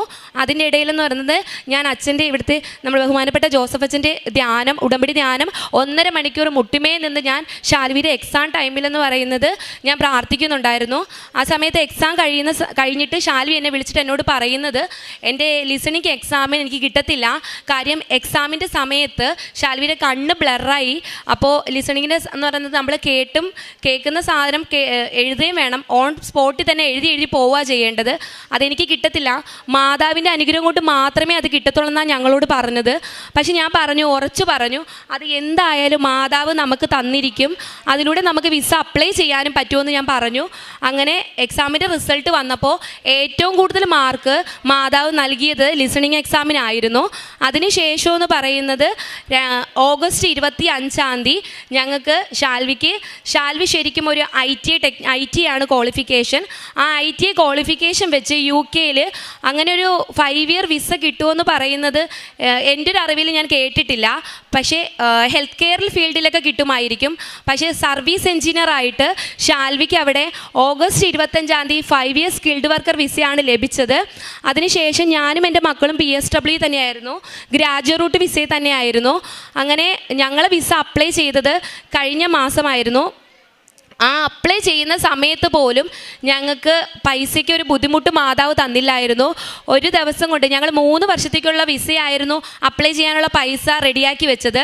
അപ്പോൾ ഞങ്ങൾ സോളിസിറ്റർ വഴി അപ്ലൈ ചെയ്ത സമയത്ത് സോളിസിറ്റർ പറയാണ്, ഇനിയും ഒരു 10 ലക്ഷത്തിൻ്റെ ഒരു ആവശ്യമുണ്ട്, ഷാൽവിക്ക് എത്ര നാൾ വിസയുണ്ടോ അത്രയും നാൾ നമ്മൾ വിസ അപ്ലൈ ചെയ്യണമെന്നാണ് പറഞ്ഞത്. അപ്പോൾ ഒരു ദിവസം കൊണ്ട് ഒരു 10 ലക്ഷം ഉണ്ടാക്കുമെന്ന് വെച്ചാൽ അത് പോസിബിൾ അല്ല. ഞങ്ങളവിടെ സ്റ്റുഡൻറ്റ് വിസയിൽ പോയതുകൊണ്ട് ഞങ്ങൾക്ക് ക്രെഡിറ്റ് സ്കോർ നല്ലതുപോലെ ഇല്ലായിരുന്നു. പക്ഷേ വിത്തിൻ 1 ഡേ കൊണ്ട് മാതാവ് ഞങ്ങൾക്ക് ക്രെഡിറ്റ് സ്കോർ പോലും ഇല്ലാഞ്ഞിട്ട് ഞങ്ങൾക്ക് ലോൺ അനുവദിച്ച് തന്നു. അങ്ങനെ മാതാവിൻ്റെ അനുഗ്രഹത്തോടു കൂടി ഞങ്ങളും വിസ അപ്ലൈ ചെയ്തു. പിന്നെയെന്ന് പറയുന്നത് ഞങ്ങൾക്ക് ഞങ്ങളുടെ ലൈഫിൽ എനിക്ക് കിട്ടിയൊരു രോഗസൗഖ്യമാണ്. രോഗസൗഖ്യം എന്ന് പറയുന്നത് എൻ്റെ ഡെലിവറിക്ക് മുമ്പെന്ന് പറയുന്നത് എനിക്കൊരു സിസ്റ്റ് ഉണ്ടായിരുന്നു, ബാർത്തോളിൻ സിസ്റ്റ്. അതിൻ്റെ സർജറി കഴിഞ്ഞിട്ടുണ്ടായിരുന്നു. സർജറി കഴിഞ്ഞ് പിന്നെ ഡെലിവറിക്ക് ശേഷം വീണ്ടും ആ സിസ്റ്റ് വന്നപ്പോൾ ഞാൻ ഡോക്ടറെ കണ്ടപ്പോൾ ഡോക്ടർ എന്നോട് പറഞ്ഞു, ഇനി പെയിൻഫുൾ ആണെങ്കിൽ നമ്മൾ ഒന്നും കൂടി സർജറി ചെയ്യേണ്ടി വരുമെന്ന്. അപ്പോൾ ഞങ്ങൾ ആ സമയത്തായിരുന്നു ഞങ്ങൾ UK മൂവ് ചെയ്തത്. അവിടെ വെച്ച് എനിക്ക് ബുദ്ധിമുട്ടുണ്ടായിട്ടുണ്ടായിരുന്നു. അപ്പോൾ ഞാൻ മാതാവിനോട് പറഞ്ഞു, മാതാവേ ഞാനിനി എന്ത് ചെയ്യും, വീണ്ടും ഞാനിനി സർജറി ചെയ്യണോ? UK ഒരു അപ്പോയിൻമെൻറ്റ് കിട്ടുകയെന്ന് വെച്ചാൽ അത് പോസിബിൾ അല്ല, പെട്ടെന്നൊന്നും കിട്ടത്തില്ല. അപ്പോൾ ഞാൻ കരുതി മാതാവേ എന്ത് ചെയ്യുമെന്ന് ആലോചിച്ചിട്ടുന്ന സമയത്തായിരുന്നു ഞാൻ അച്ഛൻ്റെ ധ്യാനം എല്ലാ ചൊവ്വാഴ്ചകളിലും ഒരു ചൊവ്വാഴ്ച മുടങ്ങിയാൽ തന്നെ ആ ആഴ്ചയിലുള്ളിൽ കണ്ടു തീർക്കുമായിരുന്നു. ഒരു ധ്യാനത്തിൽ അച്ഛൻ പറയുന്നുണ്ടായിരുന്നു ഇതുപോലെ സിസ്റ്റുള്ള ആൾക്കാരുടെ സിസ്റ്റ് മാറുന്നു എന്ന്. അങ്ങനെ ഞാൻ അതിനെപ്പറ്റി മറന്നുപോയി. പക്ഷേ ഒരാഴ്ച കഴിഞ്ഞപ്പോൾ ഞാൻ നോക്കിയപ്പോൾ എൻ്റെ പേഴ്സണൽ പാർട്ടിലായിരുന്നു ആ സിസ്റ്റ് ഉണ്ടായിരുന്നത്. അത് ശരിക്കും പറഞ്ഞാൽ ഇതുവരെ എനിക്ക് ആ സിസ്റ്റ് അവിടെ പിന്നെ വന്നിട്ടില്ല. എൻ്റെ സിസ്റ്റ് പൂർണ്ണമായി സൗഖ്യപ്പെട്ടു. ഞാൻ വിശ്വസിക്കുന്നത് എൻ്റെ മാതാവാണ് എനിക്കത് പൂർണ്ണമായി സൗഖ്യപ്പെടുത്തിയതെന്ന്. പിന്നെ മാതാവിലൂടെ എന്ന് വെച്ചാൽ ഞങ്ങൾക്ക് ഒരുപാട് അനുഗ്രഹങ്ങൾ ലഭിച്ചിട്ടുണ്ട്. പിന്നെ കാരുണ്യ പ്രവൃത്തിയായിട്ട് ഞങ്ങൾ ചെയ്തിരുന്നത് UK നിന്ന് ഞങ്ങൾ ഇവിടെ നാട്ടിൽ പൈസ അയച്ചു കൊടുത്തിട്ട് വൃദ്ധസദനത്തിലേക്ക് അവർക്ക് വേണ്ടിയുള്ള ആഹാരങ്ങൾ വാങ്ങിച്ചു കൊടുക്കുമായിരുന്നു. പിന്നെ അതുപോലെ തന്നെ UK ഫുഡ് ബാങ്കിലേക്ക് ഞങ്ങൾ ഫുഡ് അവിടെ കൊടുക്കുന്നുണ്ടായിരുന്നു. പിന്നെ സോഷ്യൽ മീഡിയ കാണുന്ന ആർക്കെങ്കിലും എന്തെങ്കിലും രോഗങ്ങളുള്ളവർക്ക് അവർക്ക് വേണ്ടത് കൊടുക്കുന്നുണ്ട്. മുമ്പ് ഞങ്ങൾ സഹായിക്കുന്നവർ തന്നെയായിരുന്നു. പക്ഷേ മുമ്പെന്ന് പറയുന്നത് ഞങ്ങളുടെ കയ്യിലുണ്ടെങ്കിൽ മാത്രമേ ഞങ്ങൾ കൊടുക്കുന്നുണ്ടായിരുന്നുള്ളൂ. പക്ഷേ ഇപ്പം അങ്ങനെയല്ല. മാതാവ് ഈശോപ്പേ ഞങ്ങൾക്ക് തരുമെന്ന പൂർണ്ണ വിശ്വാസം ഞങ്ങൾക്കുള്ളത് കൊണ്ട് ഞങ്ങളത് ചോദിക്കുന്ന ആരായാലും അർഹതപ്പെട്ടവർക്ക് ഞങ്ങളുടെ കയ്യിൽ ഇല്ലെങ്കിൽ പോലും ഞങ്ങൾ മറിച്ച് കൊടുക്കുവാൻ ഞങ്ങൾ തയ്യാറാണിപ്പോൾ. പിന്നെയെന്ന് പറയുന്നത് പ്രേക്ഷിത പ്രവർത്തനമായിട്ട് ഞാൻ അവിടെ ഇംഗ്ലീഷ് പത്രം പ്രിൻ്റ് എടുത്ത് അവിടെ ഇംഗ്ലീഷ് പള്ളിയിൽ പോയിട്ട് ഞാൻ ഇംഗ്ലീഷ് കുർബാനയ്ക്ക് പോകുമ്പോൾ അവിടുത്തെ ഇംഗ്ലീഷുകാർക്ക് കൊടുക്കുന്നുണ്ടായിരുന്നു. പിന്നെ ഇവിടുത്തെ സാക്ഷ്യങ്ങളും അതുപോലെ തന്നെ അച്ഛൻ്റെ രാവിലത്തെ ഡെയിലി ബ്രെഡും ഞാൻ എല്ലാവർക്കും അയച്ചു കൊടുക്കുകയും സ്റ്റാറ്റസ് ഇടുകയും ചെയ്യുന്നുണ്ടായിരുന്നു. പിന്നെയെന്ന് പറയുന്നത് ഞങ്ങൾക്ക് അവിടെ ലിവർപൂളിലായിരുന്ന സമയത്ത് അഖണ്ഡ ജപമാല ഞങ്ങൾ എല്ലാ മാസവും ആദ്യത്തെ ചൊവ്വാഴ്ചകളിൽ ഞങ്ങൾ നടത്തുന്നുണ്ടായിരുന്നു. അതുപോലെ തന്നെ ഞങ്ങൾ 2024 അഖണ്ഡ ജപമാലയ്ക്ക് ഞങ്ങൾ 4 മണിക്കൂർ ഞങ്ങൾ അവിടെ കുറച്ച് മലയാളീസ് എല്ലാവരും ഉണ്ട്, അവിടെ സെറ്റിലായ ആൾക്കാരാണ്, അവരുടെ കൂടെ ഞാനും പോകുന്നുണ്ടായിരുന്നു. 4 മണിക്കൂർ നടന്ന് ഞങ്ങൾ 7 പള്ളികൾ പള്ളികളിൽ നടന്ന് ഞങ്ങൾ അഖണ്ഡ ജപമാല ചൊല്ലി. അതിനുശേഷം എന്ന് പറയുന്നത് ഞങ്ങൾ സ്കോട്ട്ലൻഡിലേക്ക് മൂവ് ചെയ്തപ്പോൾ അവിടെയും ഇതുപോലെ തന്നെയാണ്. ഞങ്ങളുടെ വീട്ടിൽ ഞങ്ങൾ ചെന്ന് കഴിഞ്ഞ് 2 മാസം കഴിഞ്ഞപ്പോൾ ഞങ്ങളുടെ വീട്ടിൽ അഖണ്ഡ ജപമാല അവർ നടത്തി. അതുപോലെ അത് രാവിലെ 8 മണി തൊട്ട് രാത്രി 8 മണി വരെ കണ്ടിന്യൂസ് ജപമാല ചൊല്ലിയായിരുന്നു എൻ്റെ വീട്ടിൽ. കാര്യം ഞങ്ങൾ പുതിയതായിട്ട് ചെന്ന ആൾക്കാരായതുകൊണ്ട് അവർക്ക് ഞങ്ങൾ ചെയ്യുമോ എന്നൊരു ഇതുണ്ടായിരുന്നു. പക്ഷെ ഞങ്ങളോട് ചോദിച്ചപ്പോൾ ഞങ്ങൾ യാതൊരു മടിയും കാണിക്കാതെ എൻ്റെ അമ്മ മാതാവിന് വേണ്ടി ഞങ്ങൾ ജപമാല ചൊല്ലി. ഏറ്റവും മെയിനായിട്ട് ഞാൻ പറയേണ്ട ഒരു കാര്യമുണ്ട്. ഞങ്ങളിവിടെ ഡയറക്റ്റ് UK നിന്ന് കഴിഞ്ഞ ശനിയാഴ്ച ഇവിടെ വന്നു എന്ന് പറഞ്ഞല്ലോ. ഞങ്ങളുടെ ബോംബെ എയർപോർട്ടിൽ ഇറങ്ങിയ സമയത്ത് ഞങ്ങളുടെ കയ്യിൽ നിന്ന് ഞങ്ങൾ ലഗേജ് ചെക്ക് ഇൻ ചെയ്യുന്ന സമയത്താണ് അറിയുന്നത് ഞങ്ങൾ വന്ന എയർലൈനകത്ത് ഞങ്ങളുടെ ലാപ്ടോപ്പ് ബാഗ് ഞങ്ങൾ എടുക്കാൻ മറന്നുപോയെന്ന്. ഹസ്ബൻഡ് ആ ലാപ്ടോപ്പ് ബാഗ് നോക്കാൻ അതിനെപ്പറ്റി അന്വേഷിക്കാൻ പോയ സമയത്തെന്ന് പറയുന്നത് ഒരു രാവിലെ 3:20-നാണ്. 3:20 ഞങ്ങൾ അവിടെ എത്തിയത്. അപ്പോൾ ഷാൽവി അതിനായിട്ട് അന്വേഷിച്ച് പോയ സമയത്ത് എൻ്റെ ടെൻഷൻ കൊണ്ട് ഞാനും മക്കളുമായിട്ട് അതിൻ്റെ പിറകെ പോയി. അപ്പോൾ എൻ്റെ കയ്യിൽ പാസ്പോർട്ട് ബാഗും ഉണ്ടായിരുന്നു. ഈ പാസ്പോർട്ട് ബാഗ് എൻ്റെ കയ്യിൽ നിന്ന് നഷ്ടമായി. ഞങ്ങളിതൊന്നും അറിഞ്ഞിട്ടില്ലായിരുന്നു. അങ്ങനെ അവിടെ ഉള്ളവർ പറഞ്ഞു സെക്യൂരിറ്റി ഗാർഡിനോട് ചോദിച്ചു നോക്ക് ലാപ്ടോപ്പ് ബാഗിനെ പറ്റി. അങ്ങനെ അത് അന്വേഷിക്കണമെങ്കിൽ ആദ്യം ചെക്കിനിലേക്ക് ബാഗ് ഇടണം. ഞങ്ങളുടെ ബാഗെല്ലാം ചെക്കിനിലേക്ക് ഇട്ടു. അതിനുശേഷം ഞങ്ങൾ ബോർഡിങ് ചെയ്യാൻ വേണ്ടി നോക്കിയപ്പോൾ പാസ്പോർട്ട് കാണുന്നില്ല. അപ്പോൾ ഞങ്ങൾ വിചാരിച്ചു കസ്റ്റംസിൻ്റെ അവിടെ ചെക്ക് ചെയ്യുന്ന സമയത്ത് അതിലൂടെ പാസ് ചെയ്തപ്പോൾ ബാഗ് നഷ്ടപ്പെട്ടെന്ന് കരുതി കാണുമെന്ന്. ഷാൽവി അവിടേക്ക് പോയി. അവിടെ പോയപ്പോൾ ഞാൻ മക്കളെ കൊണ്ട് വീണ്ടും ഞാൻ കൂടെ പോയിട്ട് ഞാൻ അവിടെ അന്വേഷിച്ചപ്പോഴത്തേക്ക് അവിടെ ഒന്നുമില്ല. കാര്യം ഞങ്ങൾക്ക് 2 ആഴ്ച കൊണ്ട് തിരിച്ചു പോകണം. ഈ ശനിയാഴ്ച ഞങ്ങൾക്ക് തിരിച്ചു പോകേണ്ടതാണ്. ആ ഒരു സമയത്ത് ഞങ്ങൾക്ക് തിരിച്ചു പോയില്ലെങ്കിൽ ഷാൽവിയുടെ ജോലി നഷ്ടപ്പെടും. ഞങ്ങളുടെ എല്ലാ ജീവിതവും ഞങ്ങളുടെ ഫുൾ കയ്യിൽ നിന്ന് പോകുന്നൊരു സമയമായിരുന്നു. ആ ഒരു സമയത്തായിരുന്നു ഞാനവിടെ നിന്ന് ഞാൻ എൻ്റെ മക്കളെയും കെട്ടിപ്പിടിച്ച് ഞാൻ ഭയങ്കരമായിട്ട് പൊട്ടിക്കരഞ്ഞു. ഞങ്ങളുടെ കയ്യിൽ ഒന്നുമില്ല. ഞങ്ങളുടെ UK-ലെ ID കാർഡോ UK-ലെ BRP കാർഡോ നാട്ടിലെ എല്ലാ ID കാർഡും ഞങ്ങളുടെ പാസ്പോർട്ട് എല്ലാം അടങ്ങിയ ഒരു ബാഗായിരുന്നു ഞങ്ങൾക്ക് നഷ്ടപ്പെട്ടത്. നാട്ടിൽ വന്ന് ഈ 2 ആഴ്ച കൊണ്ട് ഞങ്ങൾക്ക് പുതിയൊരു പാസ്പോർട്ട് എടുക്കണമെങ്കിൽ തന്നെ ആധാർ കാർഡ് പാൻ കാർഡ് എല്ലാം അതിനകത്താണ് ഇരിക്കുന്നത്. അപ്പോൾ ഒരിക്കലും അത് പോസിബിൾ അല്ലാത്തൊരു കാര്യമാണ്. അപ്പോൾ ഞാനിവിടെ നിന്ന് കരയണ സമയത്ത് 2 കസ്റ്റംസ് ഓഫീസറായിരുന്നു ഉണ്ടായിരുന്നത്. 2 ആണുങ്ങളായിരുന്നു അവിടെ നിന്നിരുന്നത്. പെട്ടെന്നൊരു ലേഡി വന്നിട്ട് എന്നോട് ചോദിക്കുക എന്തിനാ കരയണേ എന്ന് ചോദിച്ചു. അവരെല്ലാം ഹിന്ദിക്കാരാണ്, ഇംഗ്ലീഷിലാണ് സംസാരിച്ചത്. അവരോട് ഞാൻ പറഞ്ഞു ഇതുപോലെ ഞങ്ങളുടെ പാസ്പോർട്ട് ബാഗ് നഷ്ടമായി, ലാപ്ടോപ്പ് ബാഗ് അന്വേഷിക്കുന്നതിൻ്റെ ഇടയിലാണ് നഷ്ടമായത്. അപ്പോൾ അവർ എന്നെയും കൊണ്ട് ഒരിക്കലും ഒരു ഇൻ്റർനാഷണൽ എയർപോർട്ടിൽ നമുക്ക് വേണ്ടി ആരും നമ്മൾ കൂടെ വരത്തില്ല. അതും കസ്റ്റംസ് ഓഫീസർ എൻ്റെ കൂടെ വന്ന് അവിടെ എല്ലാ ഓഫീസിലും എൻ്റെ കൂടെ വന്ന് അവർ എല്ലാം അന്വേഷിക്കുന്നുണ്ടായിരുന്നു. പക്ഷേ ഞങ്ങൾക്കത് കണ്ടുപിടിക്കാൻ പറ്റിയില്ല. അപ്പോൾ എന്നോട് പറഞ്ഞു ഒരു കാര്യം ചെയ്യ്, വന്ന വഴി പോയി ഒന്നും കൂടി നോക്കിയിട്ട് വാ. അപ്പോൾ ഞങ്ങൾക്ക് വീണ്ടും കസ്റ്റംസിൻ്റെ ചെക്കിങ് ഒന്നും ചെയ്യേണ്ട ആവശ്യം വരത്തില്ല, നിങ്ങൾ അതിലേ പോയിട്ട് വാന്ന് പറഞ്ഞു. ഞങ്ങൾ അതിലേ പോയ സമയത്ത് ഞാൻ വന്നത് അവിടെ ഫുള്ള് ക്രൗഡായിട്ടായിരുന്നു. ഞങ്ങൾ കസ്റ്റംസിലേക്ക് ചെക്കിങ്ങിന് പോയത്. അവിടെ ആരുമില്ലായിരുന്നു. ഞാൻ എൻ്റെ ലാപ്ടോപ്പ് ബാഗ് അന്വേഷിച്ച ഒരു ലേഡി മാത്രം അവിടെ നിൽക്കുന്നു. അപ്പോൾ ഞാൻ അവരോട് പറഞ്ഞു എൻ്റെ പാസ്പോർട്ട് ബാഗ് നഷ്ടമായിട്ടുണ്ട്, ഞങ്ങളുടെ അശ്രദ്ധ മൂലമാണ് പോയത്. അപ്പോൾ എനിക്ക് അറിയത്തില്ല എവിടാ പോയെന്ന്. ഞങ്ങൾക്ക് തിരിച്ചു പോകേണ്ടതാണ്. നെക്സ്റ്റ് ഫ്ലൈറ്റ് എന്ന് പറയുന്നത് 5:30-ക്കാണ് കൊച്ചിയിലേക്ക്. ഈ പറയുന്ന 4:50 ഞങ്ങൾക്ക് നെക്സ്റ്റ് ബോർഡിംഗ് ഉണ്ട്. ഈ 1 അവർ 3:20 തൊട്ട് 4:50 എന്ന് പറയുന്നത് ഞങ്ങൾക്ക് ലാപ്ടോപ്പ് ബാഗും കിട്ടണം, ഞങ്ങളുടെ പാസ്പോർട്ട് ബാഗും കിട്ടണം. ഞങ്ങളുടെ ബാഗ് ഞങ്ങൾ ചെക്കിനിലിട്ടു. ഞങ്ങളുടെ കയ്യിൽ ഒന്നുമില്ല, ആകെ ഉള്ളത് എൻ്റെ ഹാൻഡ് ബാഗ് മാത്രമാണുള്ളത്.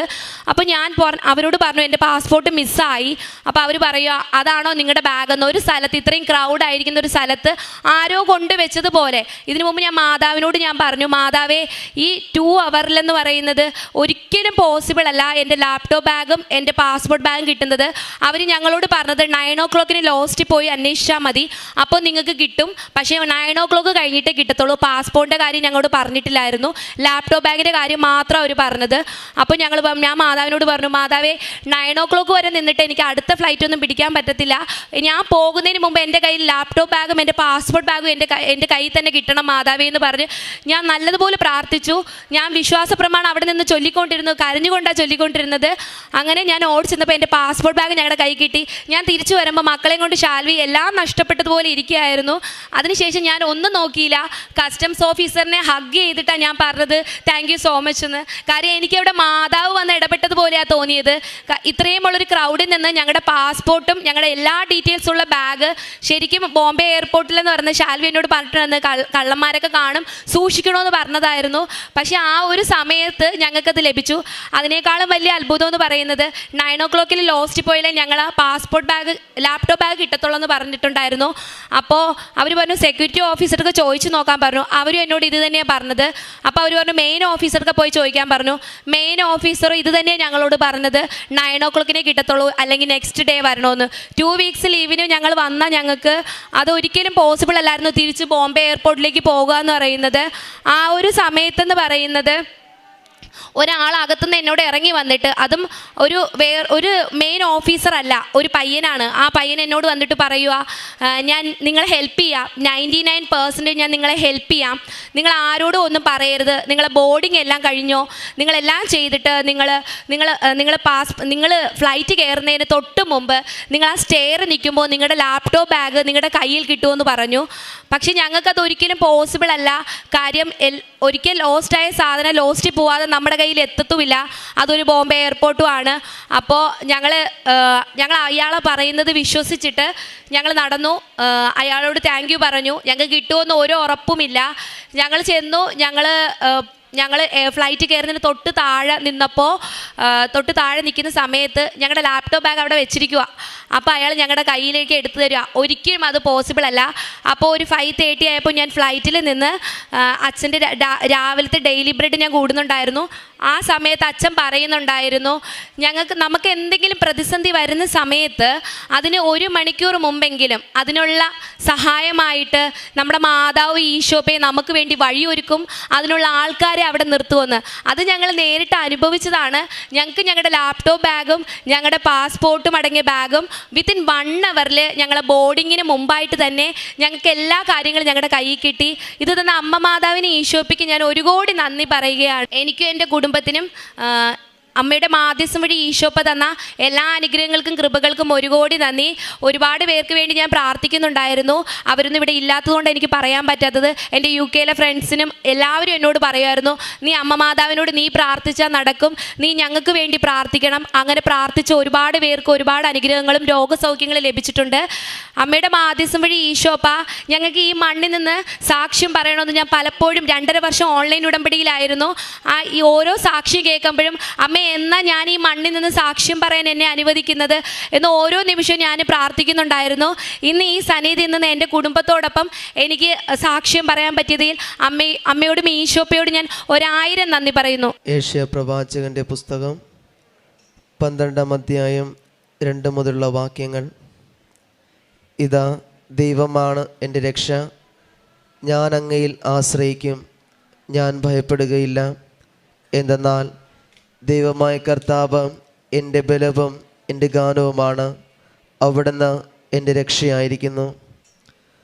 പരിശുദ്ധ അമ്മയുടെ പ്രത്യക്ഷീകരണ സാക്ഷിയായിട്ട് ധന്യ മധു എറണാകുളം തൻ്റെ അനുഭവ സാക്ഷി നമുക്ക് മുമ്പിൽ പങ്കുവെക്കുകയായിരുന്നു. ഉടമ്പടി എടുക്കാനുണ്ടായ സാഹചര്യവും വലിയ വിശ്വാസമില്ലായിരുന്നെങ്കിലും തൻ്റെ ഫ്രണ്ടിന് വേണ്ടി ഉടമ്പടി എടുത്ത് പ്രാർത്ഥിച്ചാണ് ഉടമ്പടിയിലേക്ക് കടന്നു വരിക. തുടർന്ന് ഈ മകളുടെ ജീവിതത്തിൽ പരിശുദ്ധ അമ്മയുടെ നിരവധിയായ ഇടപെടൽ ഉണ്ടാകുന്നുണ്ട്. അതുപോലെ തന്നെ ഹസ്ബൻഡിന് ഒരു വേക്കൻസിക്ക് ചാൻസ് കിട്ടുകയും അത് നന്നായിട്ട് പെർഫോം ചെയ്യേണ്ടതൊക്കെ സാധിക്കുകയും ചെയ്തു. കാരണം അമേരിക്കയുടെ റൂള് വരുന്നതിന് മുമ്പാണ് വിസ സംബന്ധമായ ഒരു വരിക. എന്നാൽ അതിനെ തുടർന്ന് കൊണ്ട് പങ്കെടുക്കുവാനും അതോടൊപ്പം തന്നെ പരിശുദ്ധ അമ്മയുടെ നേർച്ച വസ്തുക്കളും ഉടമ്പടി വസ്തുക്കളൊക്കെ ചേർന്നപ്പോഴും അത് വിശ്വാസപൂർവ്വം പ്രാർത്ഥിച്ചപ്പോൾ പരിശുദ്ധ അമ്മയുടെ വലിയ ഇടപെടലാണ് ഉണ്ടായത് തന്നെ. കാരണം അതിന് തൊട്ട് മുമ്പായിട്ടാണെങ്കിലും നിരവധിയായ ഒരു ബുദ്ധിമുട്ടുകൾ മെറ്റലൊക്കെ കണ്ണിൽ എഫക്റ്റ് ചെയ്ത ഒരു ബുദ്ധിമുട്ടിലാണ് കടന്നു പോവുകയും ചെയ്തത്.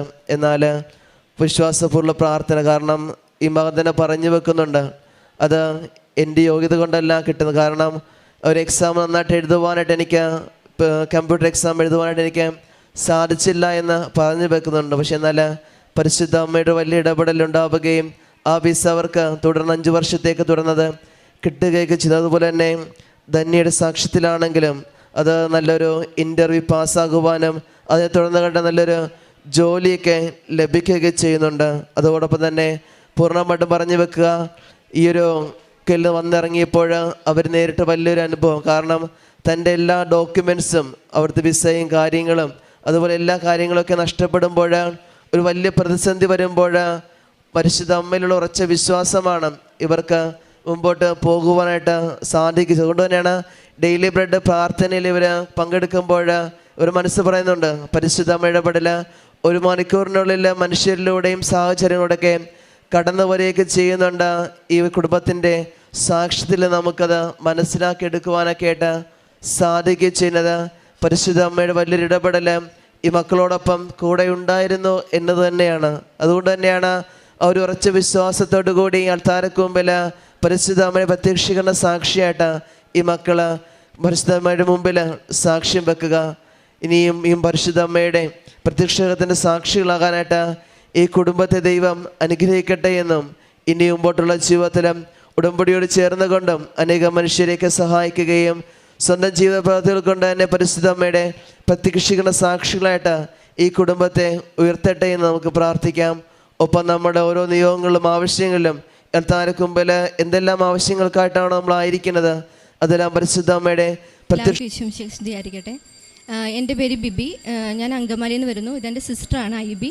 പിന്നെ എൻ്റെ അമ്മ വന്നിട്ടുണ്ട്, ഹസ്ബൻഡ്, കുഞ്ഞ് വന്നിട്ടുണ്ട്. അപ്പോൾ ഞങ്ങളുടെ ജീവിതത്തിൽ ആദ്യം തന്നെ പരിശുദ്ധ അമ്മയ്ക്കും പ്രിയ തിരുക്കുമാരനും 1000 നന്ദി പറഞ്ഞാൽ തീരുന്ന ഒരു സാക്ഷിയല്ല. പക്ഷേ ഞങ്ങളെക്കൊണ്ടിപ്പം നന്ദി മാത്രമേ ദൈവത്തോട് പറയാൻ പറ്റുന്നുള്ളൂ, പരിശുദ്ധ അമ്മയോടും. ആദ്യത്തെ സാക്ഷി എന്ന് പറയുന്നത് ഞങ്ങളുടെ ജീവിതത്തിൽ ഒരിക്കലും നടക്കില്ല എന്ന് ഞങ്ങൾ ഉറച്ച് വിശ്വസിച്ചെന്നല്ല, നടക്കില്ലാത്തൊരു സാക്ഷ്യമാണ്. കാരണം അതിൻ്റെ ഒരു തുടക്കം പറയുവാണെങ്കിൽ ഒരു 18 വർഷം മുന്നേ ഞങ്ങൾക്ക് ഞങ്ങളുടെ ഭവനം നഷ്ടപ്പെട്ടു, സ്ഥലം നഷ്ടപ്പെട്ടു. ഇതൊന്നും ഇല്ലാത്ത ഒരാൾക്കാരല്ലായിരുന്നു.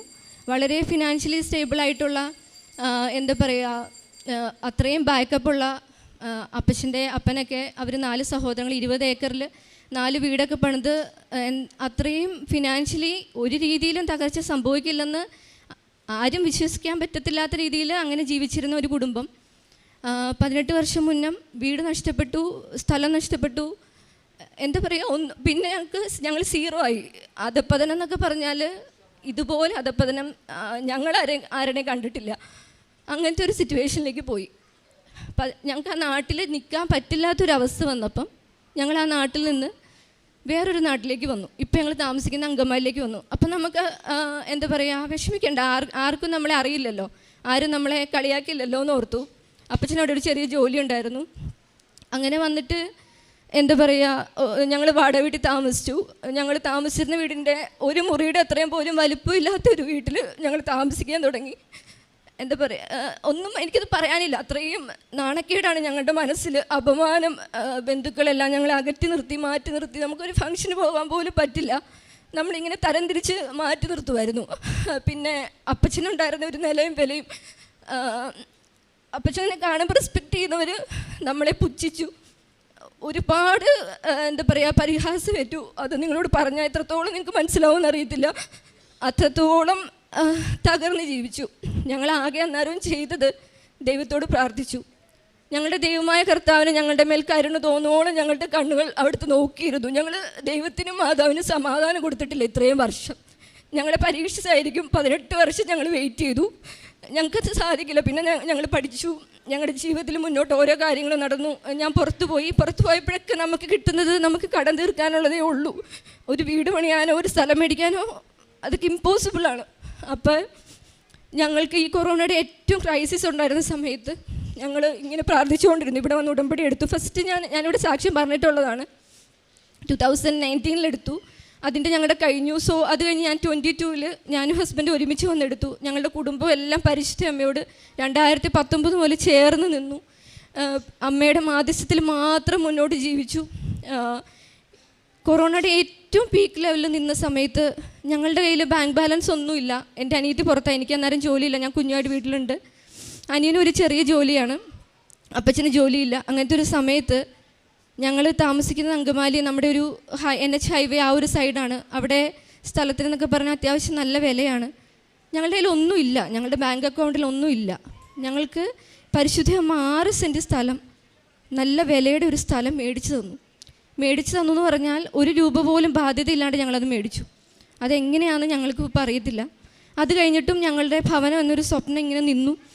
എന്ത് ചെയ്യും? ഭവനം പണിയാൻ പറ്റില്ല. നമുക്ക് അറ്റ്ലീസ്റ്റ് സ്ഥലമുണ്ടല്ലോ. ഒത്തിരി വർഷങ്ങൾക്ക് ശേഷം ഒരു സ്ഥലം, ഒരു തുള്ളി മണ്ണ് നമുക്കുണ്ടല്ലോ, അതിൻ്റെ ഒരു സന്തോഷത്തിൽ ഞങ്ങളുടെ ആൾക്കാരൊക്കെ ഇടയ്ക്ക് നാട്ടുകാരൊക്കെ കളിയാക്കും, വീടൊന്നും പണിയണില്ലേ, അല്ലെങ്കിൽ ഒരു സ്റ്റോപ്പിലായിരിക്കും ഒരു വർഷത്തെ വീട് ബസ് ഇറങ്ങണേ. പിന്നെ ഞങ്ങൾ ആ വീട് മാറിയിട്ട് അടുത്ത സ്ഥലം, അങ്ങനെ വാടക വീട്ടിൽ താമസിച്ചു. അപ്പോൾ ഭവനം പണിയാൻ പറ്റില്ലെന്ന് വിചാരിച്ച സമയത്ത് ഞങ്ങളുടെ മനസ്സിൽ തോന്നിക്കുവാണ്, നിങ്ങൾ ലോണിന് പോയി ഒന്ന് അപ്ലൈ ചെയ്യാൻ. ഞങ്ങൾ ബാങ്കിലേക്ക് പോവാണ്. ഞങ്ങൾ ബാങ്കിലേക്ക് പോയി ഞങ്ങൾ വിചാരിച്ചിരുന്ന എമൗണ്ട്, ഒരു ചെറിയ എമൗണ്ട്, ഒരു കുഞ്ഞു വീട് പണിയാം എന്നാണ്. ഞങ്ങൾ പോയി കഴിഞ്ഞിട്ട് ബാങ്കിൽ ചെന്നു. എന്താ പറയുക, അത്ഭുതം എന്ന് പറയട്ടെ, ആദ്യത്തെ തവണ ചെന്നപ്പോൾ തന്നെ ഞങ്ങൾക്ക് വളരെ പോസിറ്റീവായിട്ട് ഞങ്ങൾക്ക് ഒരു റിപ്ലൈ ലഭിക്കുവാണ്. ഞങ്ങൾ വിചാരിച്ചിരുന്ന എമൗണ്ടിൻ്റെ ഒരു ഇരട്ടി എമൗണ്ട് അവർ സാങ്ഷനാക്കി തരുവാണ്. അതും എങ്ങനെയാണെന്ന് ഞങ്ങൾക്ക് അറിയില്ല. പരിശുദ്ധ അമ്മയുടെ വെഞ്ചരിച്ച ഉപ്പ് കൊണ്ടുപോയായിരുന്നു. ഞങ്ങളെന്നും സ്ഥലത്തിട്ട് പ്രാർത്ഥിക്കുമായിരുന്നു. പെട്ടെന്ന് ലോണുകളെല്ലാം സാങ്ഷൻ ആവുന്നു. ഫസ്റ്റത്തെ ഗഡു സ്ഥലം കാണിക്കുന്നു. ഒരു നല്ലൊരു എമൗണ്ട് പിറ്റേ ദിവസം ഞങ്ങളുടെ അക്കൗണ്ടിലേക്ക് ക്രെഡിറ്റ് ആവുകയാണ്. ഞങ്ങൾക്ക് ഒരിക്കലും സ്വപ്നം കാണാത്ത ഒരു എമൗണ്ട്. അങ്ങനെ ഞങ്ങൾ വീട് പണി മാർച്ചിൽ സ്റ്റാർട്ട് ചെയ്യുന്നു. മാർച്ചിൽ സ്റ്റാർട്ട് ചെയ്തിട്ട് ഇത് ആർക്കും അറിയില്ല, ഞങ്ങളുടെ കുടുംബത്തിന് മാത്രമേ അറിയത്തുള്ളൂ. കാരണം എല്ലാവരും നമ്മൾ ഉപേക്ഷിച്ച് ആരും ഒരിക്കലും നടക്കില്ലെന്ന് വിചാരിച്ച കാര്യങ്ങളായതുകൊണ്ട് ആരും ഇതിനെപ്പറ്റി അന്വേഷിക്കാറില്ല. ഞങ്ങൾ പറയാനും പോവാറില്ല, കാരണം ആർക്കും വലിയ താല്പര്യമില്ലാത്ത കാര്യങ്ങളാണ് അതൊക്കെ. അങ്ങനെ ഞങ്ങൾ വീട് പണി സ്റ്റാർട്ട് ചെയ്യുന്നു. 8 മാസമായതേ ഉള്ളൂ. അടുത്ത ആഴ്ച ഞങ്ങളുടെ വീടിൻ്റെ പെരകറി താമസമാണ്. 18 വർഷങ്ങൾക്ക് ശേഷം ഞങ്ങളൊരു വീട്ടിൽ താമസിക്കാൻ പോവാണ്. അതും ഞങ്ങളൊരു ഫസ്റ്റ് ഫ്ലോർ ഒരു നില മാത്രം ആഗ്രഹിച്ചു. പരിശുദ്ധ അമ്മ അതിൻ്റെ പ്ലാൻ മാറ്റി 2 നിലയാക്കി തന്നു. എന്നിട്ടും ഞങ്ങൾക്കത് വിശ്വസിക്കാൻ പറ്റുന്നില്ല. അതിലും വലിയ അത്ഭുതം എന്ന് പറഞ്ഞാൽ, സത്യം പറഞ്ഞാൽ ഇപ്പോൾ ഒരു 3rd ഫ്ലോറിലൊരു റൂമും കൂടി ഉണ്ട്. ഞങ്ങൾ ജീവിച്ചോ, ഞങ്ങളെ അവിടുന്ന് ദൈവം തകർത്ത് കളഞ്ഞെങ്കിലും അതിനേക്കാൾ ഇരട്ടിയായിട്ട് ഞങ്ങളെ പണിതുയർത്തി പരിശുദ്ധ അമ്മ. 8 മാസം കൊണ്ട് ഇങ്ങനെ ഒരു വീട് പണിത് തീരുക എന്ന് പറഞ്ഞാൽ പൈസ ഉള്ളവർക്കത് സാധിക്കുമോ എന്ന് പോലും എനിക്കറിയില്ല. ഇപ്പോഴും ഞങ്ങൾക്കത് വിശ്വസിക്കാൻ പറ്റുന്നില്ല. ഞങ്ങൾ ആ വീടിൻ്റെ ഫ്രണ്ടിൽ പോയി നിന്ന് ഞങ്ങൾ താമസിക്കുന്നതിൻ്റെ തൊട്ട് ഓപ്പോസിറ്റാണ് ഈ സ്ഥലം. ഞങ്ങൾ താമസിക്കുന്നതിൻ്റെ അവിടെ നിന്ന് നോക്കിയിട്ട് ഞങ്ങൾക്ക് വിശ്വസിക്കാൻ പറ്റുന്നില്ല. ഞങ്ങളുടെ വീടിൽ പണി തുടങ്ങിയിട്ട് ഓണത്തിൻ്റെ ഒരാഴ്ച അല്ലാണ്ട് ഒരു ദിവസം പണി മുടങ്ങിയില്ല. എന്താ പറയുക, മഴ രാത്രി മൊത്തം പെയ്താലും ഞങ്ങളുടെ വീട് പണിയാൻ ആൾക്കാർ വരുമ്പോൾ ആ മഴ നിൽക്കും അവിടെ. അങ്ങനെ പരിശുദ്ധ അമ്മ കൂടെ നിന്ന് ഞങ്ങൾക്കത് ആ ഒരു ഭവനത്തെ, ആ ഒരു സ്വപ്നത്തെ ഞങ്ങൾക്ക് നടത്തി തന്നു.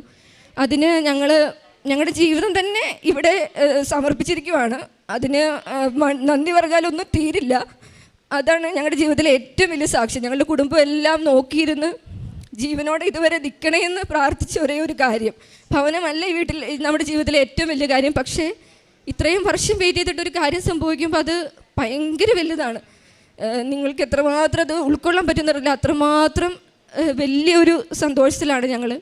പിന്നെ ഞങ്ങളുടെ ജീവിതത്തിലെ എല്ലാ കാര്യങ്ങളും അമ്മ ഇങ്ങനെ വന്ന് നിന്ന് നടത്തി തരുവാണ്. രണ്ടാമത്തെ ഏറ്റവും മറ്റൊരു കാര്യം എന്ന് പറഞ്ഞാൽ എൻ്റെ അനിയൻ ഒരു സമയം കഴിഞ്ഞപ്പം ഇങ്ങനെ കുറേ പ്രോബ്ലംസ് വന്നപ്പം മാതാവിൻ്റെ അടുത്തുള്ളൊരു വിശ്വാസം കൊണ്ട് കംപ്ലീറ്റ് നഷ്ടപ്പെട്ടു. മാതാവ് ഇല്ലെന്ന് അവൻ പറയാൻ തുടങ്ങി. ഞങ്ങൾക്കത് ഭയങ്കര ഒരു പെയിനായിരുന്നു. അപ്പോൾ ഞാൻ എന്ത് ചെയ്യുന്നു വെച്ചാൽ, ഞാൻ ഫസ്റ്റ് ഇവിടെ ഒരു മരിയൻ തപസ് ധ്യാനം കൂടാൻ വന്നു. ആ സമയത്ത് നമുക്കൊരു വെച്ചാൽ അച്ഛനെ കണ്ട് ഒരു മിനിറ്റ് നമുക്ക് ഒരു ആവശ്യം പറയാം, അച്ഛനൊന്ന് ബ്ലെസ് ചെയ്യും. അപ്പം ഞാൻ വന്ന് ഇങ്ങനെ കാര്യം പറഞ്ഞപ്പോൾ അച്ഛൻ എന്നോടൊന്നും പറഞ്ഞില്ല. ഞാൻ എന്ത് ചെയ്തു, എൻ്റെ മുമ്പിൽ നിന്നൊരു ചേച്ചി ഒരു കാര്യം പറഞ്ഞു. എന്ത് കാര്യം എന്നറിയില്ല. അപ്പോൾ അച്ഛൻ മറുപടി പറഞ്ഞത്, നിങ്ങളൊരു കാര്യം ചെയ്യും, ഉടമ്പടി കാശ് രൂപം കടക്കണേൻ്റെ തലേണയുടെ അവിടെ വെച്ചിട്ട് നിങ്ങൾ പ്രാർത്ഥിക്കുക. ആ എന്തോ ഒരു കാര്യത്തിന് വേണ്ടി അച്ഛൻ പറഞ്ഞു കൊടുത്ത റിപ്ലൈ ഞാൻ കേൾക്കുവാണ്. അപ്പോൾ അച്ഛൻ എന്നോട് മറുപടി പറയാത്ത സ്ഥിതിക്ക് ഞാൻ മാതാവിൻ്റെ അടുത്ത് പ്രാർത്ഥിച്ച് ഇവിടുന്ന് മേടിച്ച ഉടമ്പടി കാശുരൂപമല്ല, സാധാരണ ഒരു വെഞ്ചരിച്ച കാശുരൂപം എൻ്റെ അനിയൻ്റെ ബെഡ് പയ്യെ കട്ട് ചെയ്ത് അതിനകത്ത് ഞങ്ങൾ തുന്നിച്ചേർത്തു. ഞാനും അമ്മയും കൂടെ വിശ്വാസ പ്രമാണം ചൊല്ലി തുന്നിച്ചേർത്തു. അവൻ മാതാവിനെ അതുപോലെ അവഹേളിച്ചൊക്കെ പറഞ്ഞിട്ടുണ്ട്.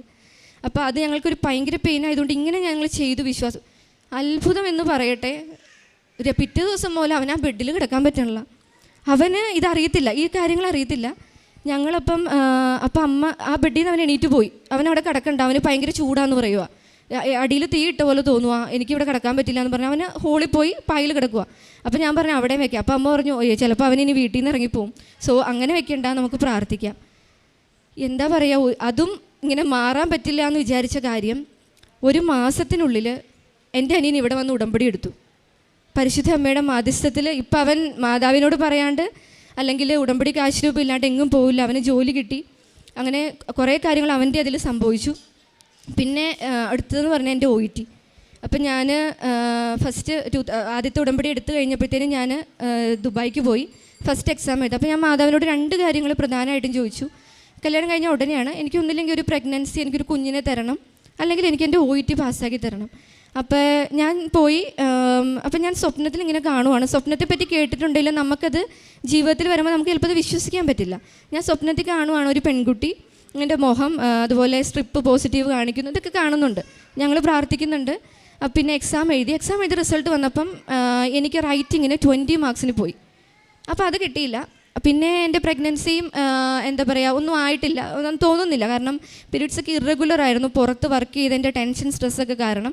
സോ ആ മാസം ആകാത്തതുകൊണ്ട് നമ്മളിതൊന്നും വിചാരിച്ചല്ലോ, പുറത്ത് നാട്ടിൽ വന്ന് ഗൈനക്കിനെ കാണാം, ഇനി അതിനുള്ള ട്രീറ്റ്മെൻറ്റൊക്കെ ചെയ്യാം, നോർമൽ ആവാനുള്ളതെന്നൊക്കെ വിചാരിച്ചു. അത് കഴിഞ്ഞ് 2 മാസം കഴിഞ്ഞപ്പോൾ ഭയങ്കര ക്ഷീണമെന്ന് ചെക്ക് ചെയ്തപ്പം കറക്റ്റ് 2 മാസം ഞാൻ പ്രഗ്നൻ്റാണ്. സംഭവം എന്താ പറയുക, എന്താണോ മാതാവ് കാണിച്ചു തന്നെ അത് തന്നെ ജീവിതത്തിൽ നേരിട്ട് ഞങ്ങൾ അനുഭവിച്ചു. വളരെ നോർമൽ ഡെലിവറി. എന്താ പറയുക, ഹോസ്പിറ്റലിലെ ആൾക്കാർ തന്നെ പറഞ്ഞു ഇത്രയും നോർമലായിട്ട് ഞങ്ങൾ ഈ അടുത്തൊന്നും ഒരു ഡെലിവറി എടുത്ത്. അങ്ങനെ മാതാവിൻ്റെ മാധ്യസ്ഥയിലൂടെ ഇങ്ങനെ ഒരിക്കലും നമ്മൾ പ്രതീക്ഷിക്കാത്ത കാര്യങ്ങളൊക്കെ ജീവിതത്തിലേക്ക് കൈവന്നു. അപ്പോൾ ആദ്യത്തെ അങ്ങനെ കിട്ടിയില്ല. പിന്നെ രണ്ടാമത് ഞാൻ എന്ത് ചെയ്തു, ഞാൻ ഹസ്ബൻഡ് ഉടമ്പടി എടുക്കാൻ വന്നു. പിന്നെ അത് കഴിഞ്ഞിട്ട് എനിക്ക് OETയിൽ റൈറ്റിംഗ് മാത്രമേ പാട് തോന്നുള്ളൂ, ലിസ്ണിങ് റീഡിംഗ് ഒക്കെ ഭയങ്കര ഈസിയാണ്, എപ്പോഴും നല്ല മാർക്ക് കിട്ടുക. അപ്പം ഞാൻ എന്ത് ചെയ്തു, പഠിക്കാണ്ട് പോയിട്ടൊരു ഡേറ്റ് എടുക്കാമെന്ന് വിചാരിച്ച് 2ാമത് ഡേറ്റ് എടുത്തു. അപ്പോൾ നമ്മുടെ കഴിവ്, എനിക്കൊരു മനസ്സിലൊരു ചെറിയ അഹങ്കാരമൊക്കെ ഉണ്ടാവും, എനിക്ക് കിട്ടും, ലിസ്ണിങ് റീഡിങ് എന്നാ തലയും കുത്തി പറഞ്ഞാലും പോവില്ല, എനിക്ക് കിട്ടും എന്ന് ഞാൻ വിചാരിച്ചു.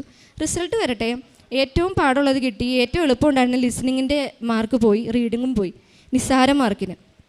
അപ്പോൾ എൻ്റെ എന്താ പറയുക, not by my merit but by the grace, അവിടെ അത് ശരിക്കും കണ്ടു. 3ാമത് ഡേറ്റ് എടുത്തു, പ്രത്യേകം ഒരു 20 ഡേയ്സ് ട്രെയിനിങ് ചെയ്തു. പിന്നെ പരിശുദ്ധ അമ്മേനെ വിളിച്ച് പോയി എഴുതി. ആ എക്സാം അത്രമാത്രം ഡിഫിക്കൽട്ടായിരുന്നു. അവിടുത്തെ ഇൻ്റർലോക്യൂട്ടേഴ്സും എക്സാമിനേഴ്സും ഒക്കെ പറഞ്ഞു ഈ വർഷം ഇത്രയും ടഫായിട്ടുള്ളൊരു എക്സാം നടന്നിട്ടില്ലെന്ന് പറഞ്ഞു. അപ്പം ഞാൻ പുറത്തിറങ്ങിയപ്പോൾ എൻ്റെ ഹസ്ബൻഡിനോട് പറഞ്ഞു ഇത് കിട്ടില്ല എന്തായാലും, കാരണം എനിക്ക് 4ഉം പാടായിരുന്നു. ഈവൻ സ്പീക്കിംഗ് പോലും ഒന്നും നല്ല രീതിയിൽ പറയാൻ പറ്റുന്നില്ല, അങ്ങനത്തെ രീതിയിൽ. അപ്പോൾ ഹസ്ബൻഡ് പുറത്തിരുന്ന് എൻ്റെ ഓരോ മൊഡ്യൂളിൻ്റെ സമയത്തും പ്രതിഷേധന പ്രാർത്ഥന ചൊല്ലി പ്രാർത്ഥിക്കുമായിരുന്നു. അപ്പോൾ അങ്ങനെ റിസൾട്ട് വന്നു. റിസൾട്ട് വരുന്നതിന് മുന്നേ ഞാൻ സ്വപ്നം കാണുവാണ്, ഞാൻ ഹസ്ബൻഡ് വീട്ടിൽ നിന്ന് എൻ്റെ മദറിൻ്റെ അടുത്ത് ഈ റിസൾട്ട് പറയുന്നതായിട്ട്, ഫുള്ള് B കിട്ടി, പാസ്സായിന്ന്. അപ്പം മനസ്സിൽ ഭയങ്കര ടെൻഷൻ, വേദന. ഇവർക്ക് ആർക്കും അറിയത്തില്ല ഞാൻ ഈ OET എഴുതുന്ന കാര്യം. എൻ്റെ ഹസ്ബൻഡും ഞങ്ങൾക്ക് വളരെ പേഴ്സണലായിട്ട് മാത്രം അറിയാവുന്ന കാര്യമാണ്. അപ്പോൾ റിസൾട്ട് വന്നു, എല്ലാത്തിനും B. എന്താ പറയുക, വളരെ ഞെട്ടിക്കുന്ന ഇതായിപ്പോയി. കാരണം ഒരിക്കലും C പോലും കിട്ടില്ലെന്ന് വിചാരിച്ച് അത്രയും ടഫായിരുന്ന കാര്യത്തിന് പരിശുദ്ധ അമ്മ B തന്ന്, എല്ലാത്തിനും B തന്ന് അനുഗ്രഹിച്ചു. പിന്നീടുള്ള ഓരോ കാര്യങ്ങളും ഞങ്ങളുടെ വളരെ എന്താ പറയുക, സ്റ്റെപ്പ് ബൈ സ്റ്റെപ്പ് എല്ലാം ക്രമീകരിച്ച് മാതാവ് കൂടെ നിന്ന് നടത്തി തരുന്നു. പിന്നെ ഇനി ഒരു സാക്ഷി എന്ന് പറഞ്ഞാൽ എൻ്റെ അനിയത്തിയുടെയാണ്, ഞാൻ അവളുടെ അടുത്ത് കൊടുക്കാം. അമ്മ മാതാവിനും തിരുക്കുമാരനും ഹൃദയത്തിൻ്റെ ഭാഷയിൽ നന്ദി പറയുകയാണ്. എൻ്റെ ജീവിതം തന്നെ ഒരു അത്ഭുതമാണ്. കാരണം ഞാൻ ഇസ്രായേലിൽ വർക്ക് ചെയ്യുന്നത് അത്ര ഈസിയൊന്നുമല്ല, ഭയങ്കര വർക്ക് പ്രഷറാണ്. വർക്ക് പ്രഷർ എന്ന് പറഞ്ഞാൽ ചില സമയത്ത് ഫുഡ് കഴിക്കാൻ പോലും പറ്റാത്ത വർക്ക് പ്രഷറാണ്. അപ്പം എൻ്റെ തൊണ്ടയ്ക്ക്, നമ്മൾ ഫുഡ് കഴിച്ചിട്ട് തൊണ്ടയിൽ ഇങ്ങനെ ഫുഡ് കുരുക്കിയിരിക്കുന്ന പോലത്തെ ബുദ്ധിമുട്ട്, രാത്രിയിൽ ഉറങ്ങാൻ പറ്റുന്നില്ല. 3 ദിവസം ഞാൻ ഉറങ്ങിയിട്ടില്ല. ഉറങ്ങുന്നത് പോട്ടെ, എനിക്ക് ശ്വാസം എടുക്കാൻ പറ്റുന്നില്ല. അതായത് ഞാൻ മൂക്കിക്കൂടെ ശ്വാസം എടുക്കാൻ നോക്കുന്നു, എനിക്ക് ബ്രീത്ത് ചെയ്യാൻ പറ്റുന്നില്ല. ഞാനതൊരു കുറേ വെള്ളം കുടിച്ചു, എന്തെങ്കിലും കുരുക്കിയിരിക്കുവാണെങ്കിൽ പോട്ടെ എന്ന് ഓർത്ത്. ഒരു രക്ഷയില്ല. എന്നിട്ട് ഞാൻ ഇരുന്ന് നേരം വെളുപ്പിക്കുകയാണ് ചെയ്തത്. എന്നിട്ട് ഞാൻ പ്രാർത്ഥിച്ചു, ദൈവമേ എനിക്ക് എന്താ സംഭവിക്കുന്നേ, എനിക്ക് എന്തെങ്കിലും സംഭവിച്ചാൽ എൻ്റെ വീട്ടിൽ ആരുണ്ട്. ആ സമയത്ത് എനിക്കാണ് ജോലിയുള്ളത്, ചേച്ചിക്ക് ജോലിയില്ല. കാരണം എക്സാം കാര്യങ്ങൾ പ്രിപ്പറേഷൻസൊക്കെയാണ്. അനിയനൊരു ചെറിയ ജോലിയേ ഉള്ളൂ, വാടക കൊടുക്കാൻ മാത്രമേ ഞങ്ങൾക്ക് അത് തികയത്തുള്ളൂ. അപ്പം ഞാൻ പ്രാർത്ഥിച്ചു, എനിക്കെന്ത് വന്നാലും സാരമില്ല, പക്ഷേ ഇവരൊക്കെ ഒരു നിലയിലാകുന്നത് വരെ എന്നെ ഒന്ന് പിടിച്ചു നിർത്തണേന്ന്. ഞാൻ വീട്ടിൽ പറഞ്ഞില്ല, ഇതൊന്നും ഞാൻ വീട്ടിൽ പറഞ്ഞില്ല. കാരണം അമ്മ ഭയങ്കരമായിട്ട് വേദനിക്കും. എന്നിട്ട് അറിയാണ്ട് അബദ്ധത്തിൽ പിറ്റേ ദിവസം എൻ്റെ വായിൽ നിന്ന് അത് വീഴുകയും, അമ്മ എൻ്റെ കയ്യിൽ ഉടമ്പടിയുടെ ഒന്നും ഉണ്ടായിരുന്നില്ല. കാരണം ഞാൻ 3.5 വർഷമായിട്ട് ഇസ്രായേലിലായിരുന്നു. അപ്പോൾ അമ്മ എനിക്ക് വേണ്ടിയിട്ട് വീട്ടിലിരുന്ന് തൊണ്ടയിൽ കുരിശ് വരച്ച് പ്രാർത്ഥിച്ചിട്ട് എന്നോട് പറഞ്ഞു, മകൾ നാളെ പോയി ടെസ്റ്റ് ചെയ്യുക. അവിടെ ചെന്ന് കഴിഞ്ഞ് ടെസ്റ്റ് ചെയ്യാൻ പോയി. അപ്പോൾ പറഞ്ഞു, ഇവിടെ തൊണ്ടയിൽ തടിപ്പുണ്ട്, ഈ 2 സൈഡിലും ഇവിടെ ഈ കുഴിയുടെ സൈഡിലും എന്തോ ഉണ്ട്. ഡോക്ടർ എന്നോട് കൺഫേം ചെയ്ത് പറഞ്ഞു, അത് എന്താണെന്ന് നമുക്ക് കണ്ടുപിടിക്കാൻ അൾട്രാസൗണ്ട് സ്കാനിങ് ചെയ്യാൻ പറഞ്ഞു. ഡേറ്റ് കിട്ടത്തില്ല, നമുക്ക് അവിടെയൊക്കെ ഡേറ്റ് കിട്ടുന്നത് 1 മന്ത് കഴിഞ്ഞാൽ. അപ്പം ഞാൻ പ്രാർത്ഥിച്ചു, മാതാവേ എനിക്ക് പെട്ടെന്ന് അറിയണം, ഇത്രയും ദിവസം ടെൻഷൻ സഹിക്കാൻ പറ്റത്തില്ല. പക്ഷേ അത് പെട്ടെന്ന് എൻ്റെ പേഷ്യൻറ്റിൻ്റെ മകൾ വിളിച്ചിട്ട് പറഞ്ഞു, എടി ഒരു സ്കാനിങ്ങിന് വന്നിട്ടുണ്ട്, നാളെ രാവിലെയാണ്, നമുക്ക് പോയി ചെയ്യാമെന്ന് പറഞ്ഞു. പോയി ചെയ്തു. എനിക്കറിയില്ല, ഞാൻ അവിടെ കിടന്ന് കരഞ്ഞു. ഇങ്ങനൊരു സംഭവമേ ഇല്ല, ഒരു മുഴയില്ല, ഒരു തടിപ്പില്ല, എനിക്ക് ശ്വാസം എടുക്കുന്നതിനും ബുദ്ധിമുട്ടുമില്ല. 3-4 ദിവസം കൂടി അന്ന് രാത്രി ഇതുവരെ ഉറങ്ങാത്ത രീതിയിൽ ഞാൻ സമാധാനപരമായിട്ട് ഞാൻ ഉറങ്ങി. അത് നാട്ടിൽ നിൽക്കുന്നവർക്ക് എത്ര മനസ്സിലാവും എന്നറിയില്ല, വിദേശത്ത് ജോലി ചെയ്യുന്നവർക്ക് എന്തായാലും അത് മനസ്സിലാവും. കാരണം നമ്മുടെ പകൽ മുഴുവൻ ഡ്യൂട്ടി, ഞങ്ങൾക്ക് 24 മണിക്കൂറാണ് ഡ്യൂട്ടി, 7 ദിവസം ലീവില്ല. അപ്പോൾ ഈ ഡ്യൂട്ടി പ്രഷറിൻ്റെ കൂടെ ഇതും കൂടി ആകുമ്പോൾ നമുക്ക് താങ്ങാൻ പറ്റുന്നതിൻ്റെ അപ്പുറമാണ്. അത് അമ്മ മാതാവ് തിരുക്കുമാരനോട് പറഞ്ഞ് അങ്ങനെ ഒരു സംഭവമേ ഇല്ലാത്ത രീതിയിലാക്കി തന്നു. അമ്മ മാതാവിനും തിരുക്കുമാരനും 1000 നന്ദി. പിന്നെ ഒരു ചെറിയ കാര്യം കൂടി പറയാനുള്ളത്, ഹസ്ബൻഡ് ജോലിയുടെയാണ്. അപ്പോൾ ആദ്യം ഒരു ചെറിയ ജോബായിരുന്നു, പിന്നെ ഞങ്ങൾ ഉടമ്പടി എടുത്ത് പ്രാർത്ഥിച്ചതിൻ്റെ ഇതായിട്ട് നല്ലൊരു ജോലി ലഭിച്ചു. അങ്ങനെ ചെറുതും വലുതുമായിട്ട് ഒരുപാട് കാര്യങ്ങളുണ്ട്. പിന്നെ ശരീരത്തിനൊരു ഇടത് സൈഡിൽ എൻ്റെ ശരീരത്തിന് ഒരു ബുദ്ധിമുട്ടായിരുന്നു, ഒരു ഡൈജഷൻ എന്തൊക്കെയോ ഒരു പ്രോബ്ലം നമുക്ക് തോന്നി. അതുപോലെ അത് തന്നെ വിശുദ്ധ തൈലം തൂത്ത് പ്രാർത്ഥിച്ച് അങ്ങനെ ഒരുപാട് കാര്യങ്ങളുണ്ട്. അപ്പം ദൈവം പരിശുദ്ധ അമ്മ പ്രിയ തിരുക്കുമാരൻ വഴി ചെയ്തു തന്ന എല്ലാ അനുഗ്രഹങ്ങൾക്കും 1000 നന്ദി പറയുന്നു. പരിശുദ്ധ അമ്മയ്ക്ക് ഈശോയ്ക്കും പ്രത്യേകമായിട്ട് നന്ദി പറഞ്ഞ് പ്രാർത്ഥിക്കാം.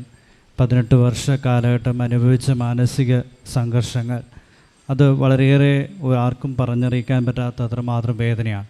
പക്ഷെ അത് പരിശുദ്ധ അമ്മയ്ക്ക് ഈശോയ്ക്ക് സമർപ്പിച്ചപ്പോൾ, അതുപോലെ തന്നെ ഉടമ്പടിയിൽ നിലനിൽക്കുകയും ഉടമ്പടി പാലിക്കുകയും അതിലെ വ്യവസ്ഥകൾ പാലിക്കുകയും ചെയ്തപ്പോൾ, ഏഷ്യായുടെ പുസ്തകം 1-ാം അധ്യായം 19-ാം തിരുവചനം പറയുന്നത്, അനുസരിക്കുന്നെങ്കിൽ നിങ്ങൾ ഐശ്വര്യം ആസ്വദിക്കുമെന്നാണ്. അപ്പോൾ വചനം അനുസരിച്ച് ജീവിക്കുക എന്ന് പരിശുദ്ധ അമ്മ തന്നെ പറയുന്നുണ്ട്. യോഹന്നാൻ 2:5 അവൻ പറയുന്നത് പോലെ ചെയ്യുക. കർത്താവിൻ്റെ വചനം പാലിക്കാനായിട്ട് ആരൊക്കെ തയ്യാറാകുന്നുവോ അവരുടെ ജീവിതത്തിൽ എത്ര വലിയ പഴക്കം നിറഞ്ഞ വിഷയങ്ങളാണെങ്കിലും ഏത് സാഹചര്യങ്ങളിലൂടെ അവർ കടന്നു പോയാലും പരിശുദ്ധ അമ്മ ഈശോയും അവരുടെ കൂടെ ഉണ്ടാവും. ഉടമ്പടി എടുത്തിട്ടുണ്ടെങ്കിൽ അമ്മ ഈശോയും കൂടെ ഉണ്ടാകുന്നതിന് യാതൊരു സംശയമില്ല. കാരണം ഇവരുടെ സാക്ഷ്യം അത് തന്നെയാണ് തെളിയിക്കുന്നത്. തുടക്കം മുതൽ അവസാനം വരെ എല്ലാ ജീവിത മേഖലകളിലും കയ്പ് നിറഞ്ഞ അനുഭവങ്ങൾ, ഒത്തിരിയേറെ സാമ്പത്തിക ഉയർച്ചയിൽ നിന്ന് തകർന്ന് തരിപ്പണമായി സീറോയായി അവിടെ നിന്ന് നാട് വിട്ടു പോകേണ്ടി പോകുന്നൊരവസ്ഥ, അവിടെ ആയിരിക്കുമ്പോൾ വാടകയ്ക്ക് താമസിക്കുന്നു, അവിടെയും കുത്തുവാക്കുകളും കളിയാക്കലുകളും ഒക്കെ അനുഭവിക്കുന്നു. പക്ഷെ ആ കാലഘട്ടത്തിൽ ദൈവത്തെ ആശ്രയിച്ചുകൊണ്ട് പരിശുദ്ധമ്മയെ മുറുകെ പിടിച്ച് അമ്മയുടെ മാധ്യസ്ഥം യാചിച്ച ആ ദിനങ്ങൾ മുഴുവനും അമ്മ ഈശോയുടെയും പ്രത്യേകമായ ഇടപെടൽ അനുഭവിക്കാറുണ്ട്. ആദ്യം തന്നെ സ്ഥലം വാങ്ങിക്കാൻ സാധിക്കുന്നു. പിന്നീട് ഭവനം 18 വർഷമായിട്ട് ആത്തിരുന്നത് വെറും 8 മാസം കൊണ്ട് ഭവനം പണി പൂർത്തീകരിക്കാനായിട്ട് സാധിക്കുക, ലോൺ സാങ്ഷനായി കിട്ടുക, ജീവിതത്തിലെ ഉയർച്ചകളുണ്ടാവുക, സാമ്പത്തിക അഭിവൃദ്ധി ഉണ്ടാവുക. പുറത്തൊരാൾക്ക് മാത്രം ജോലി, ബാക്കിയുള്ളവർക്കാർക്കും ജോലിയില്ല. പക്ഷെ അവിടെ പോലും ചെറിയ ചെറിയ ജോലികൾ മാത്രമേ ഉള്ളൂ. ഇതെല്ലാം പരിശുദ്ധ അമ്മ ഏറ്റെടുത്തു ഈശോയ്ക്ക് സമർപ്പിച്ചു.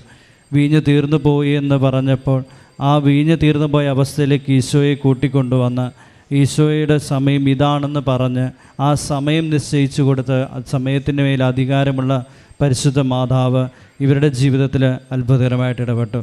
അതോടൊപ്പം തന്നെ കൃപയുടെ നിറവുകൾ നിറച്ച് OET എക്സാം പാസ്സാകാനും, അതുപോലെ പ്രത്യേകിച്ച് തൊണ്ട വേദന മാറാൻ ഉടമ്പടി നേർച്ച വസ്തുക്കൾ ഉപയോഗിച്ച് വിശ്വാസ പ്രമാണം ചൊല്ലി കർത്താവിനെ യേശുവിനെ കർത്താവായിട്ട് ഏറ്റുപറഞ്ഞ്, അതുപോലെ തന്നെ സ്വർഗീയ പിതാവ് തൻ്റെ പുത്രനായ യേശു ക്രിസ്തുവിനെ മരിച്ചുവിൽ നിന്ന് ഉയർപ്പിച്ചുവെന്ന് ഹൃദയം കൊണ്ട് വിശ്വസിച്ച് അതിലൂടെ പൂർണ്ണമായിട്ടും ഉടമ്പടിയിലൂടെ കടന്നു പോയപ്പോൾ തള്ളക്കോഴി തൻ്റെ കുഞ്ഞുങ്ങളെ ചിറകിൽ ചേർത്ത് നിർത്തുന്നത് പോലെ ദൈവം ഇവരെ പരിപാലിക്കുകയായിരുന്നു.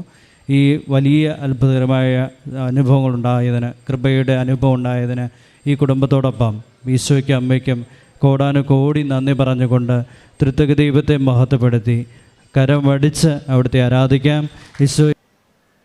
ഈശോയ്ക്കും സ്തുതി. എൻ്റെ പേര് സുഭാഷ്, മൂവാറ്റുപുഴയിൽ നിന്നാണ് വരുന്നത്. പരിശുദ്ധ മാതാവിൻ്റെ സന്നിധിയിൽ നിന്ന് എനിക്ക് ലഭിച്ച ഒരത്ഭുത സൗഖ്യത്തെക്കുറിച്ച് പറയാനാണ് ഞാൻ ആഗ്രഹിക്കുന്നത്. 2023 സെപ്റ്റംബർ മാസം ആദ്യ വാരത്തിൽ എനിക്ക് ശാരീരികമായ വല്ലാതെ അസ്വസ്ഥതയും വയറ് കമ്പിക്കലും വയറുവേദനയും അങ്ങനെ അസ്വസ്ഥതകളായിട്ട് ഹോസ്പിറ്റലിൽ പോയി. അവിടെ നിന്ന് 1-2 ടെസ്റ്റുകൾ ചെയ്തു. കുറച്ച് കഴിഞ്ഞപ്പോൾ പിറ്റേ ദിവസം എന്നോട് ചെല്ലാൻ പറഞ്ഞു. ചെന്ന് കഴിഞ്ഞപ്പോൾ അൾട്രാസൗണ്ട് സ്കാൻ ചെയ്യണമെന്ന് പറഞ്ഞു. സ്കാൻ ചെയ്ത് റിപ്പോർട്ട് കണ്ടു കഴിഞ്ഞപ്പോൾ അവർ പറഞ്ഞു നാളെ ഭക്ഷണമൊന്നും കഴിക്കാതെ വരിക, ഒരു CT എടുക്കണമെന്ന് പറഞ്ഞു. പിറ്റേ ദിവസം പോയിട്ട് CT എടുത്തു. CT എടുത്തപ്പോൾ എൻ്റെ കൂടെ ഉണ്ടായിരുന്നത് എൻ്റെ ഒരു സുഹൃത്തായിരുന്നു. അപ്പോൾ എന്നോട് പറഞ്ഞു ഇയാൾ കുറച്ച് നേരം വെളിയിലിരിക്കാൻ പറഞ്ഞു. ഞാൻ വെളിയിലേക്ക് ഇറങ്ങിപ്പോയി. ഒരു 5 മിനിറ്റ് കഴിഞ്ഞപ്പോൾ എൻ്റെ സുഹൃത്ത് പുറത്തേക്ക് ഇറങ്ങി വന്നു. അവൻ കരയുന്നുണ്ടായിരുന്നു. അപ്പോൾ ഞാൻ അവനോട് ചോദിച്ചു എന്നടാ പ്രശ്നം എന്ന് ചോദിച്ചു. അപ്പോൾ അവൻ പറഞ്ഞില്ല. കുഴപ്പമില്ല നമുക്ക് ശരിയാക്കാമെന്ന് പറഞ്ഞു. ഞാൻ പിടിച്ചിരുത്തിയിട്ട് പറഞ്ഞു എന്താണെങ്കിലും എന്നോട് പറഞ്ഞോളാൻ പറഞ്ഞു. അപ്പോൾ ക്യാൻസറിൻ്റെ ചെറിയൊരു ആരംഭം പോലെ ഉണ്ടെന്നാണ് പറഞ്ഞത്, ഒരു ഓങ്കോളജിസ്റ്റിനെ കാണണം ചേട്ടാന്ന് പറഞ്ഞു. അങ്ങനെ ഞങ്ങൾ അവിടുന്ന് മറ്റൊരു ഹോസ്പിറ്റലിലേക്ക് പോയി. ഞാൻ എൻ്റെ വീട്ടിലേക്ക് പറഞ്ഞില്ല, പക്ഷെ മറ്റ് 2-3 സുഹൃത്തുക്കളെ വിളിച്ചു വരുത്തി. അങ്ങനെ കുറച്ചുകൂടെ ഭേദപ്പെട്ട ഒരു ഹോസ്പിറ്റലിൽ നല്ല ഡോക്ടർ ഓങ്കോളജിസ്റ്റിനെ കാണാനായിട്ട് പോയി. അവിടെ ചെന്ന് കയറിയിരുന്നപ്പോൾ തന്നെ അയാൾ ചോദിച്ചു ആരാണ് പേഷ്യൻ്റ് എന്ന് ചോദിച്ചു. അപ്പോൾ ഞാൻ പറഞ്ഞു ഞാനാണ്. അപ്പോൾ തുറന്ന് പറയുന്നതിൽ ബുദ്ധിമുട്ടുണ്ടോ എന്ന് ചോദിച്ചു. ഞാൻ പറഞ്ഞു പ്രയാസമൊന്നുമില്ല പറഞ്ഞോളാൻ പറഞ്ഞു. അപ്പോൾ അദ്ദേഹം പറഞ്ഞു നിങ്ങൾക്ക് ലിവർ ക്യാൻസറാണ്. അപ്പോൾ ഞാൻ ചോദിച്ചു അത് കുഴപ്പമില്ല, നമുക്ക് എന്താണ് അതിനുള്ളൊരു പോംവഴി? അയാൾ പറഞ്ഞു ഇതിനി ഒന്നും ചെയ്യാനില്ല, കാരണം ഇത് 4th സ്റ്റേജാണ്. 6 വർഷത്തിലധികമായി നിങ്ങൾക്കിത് സ്റ്റാർട്ട് ചെയ്തിട്ട്.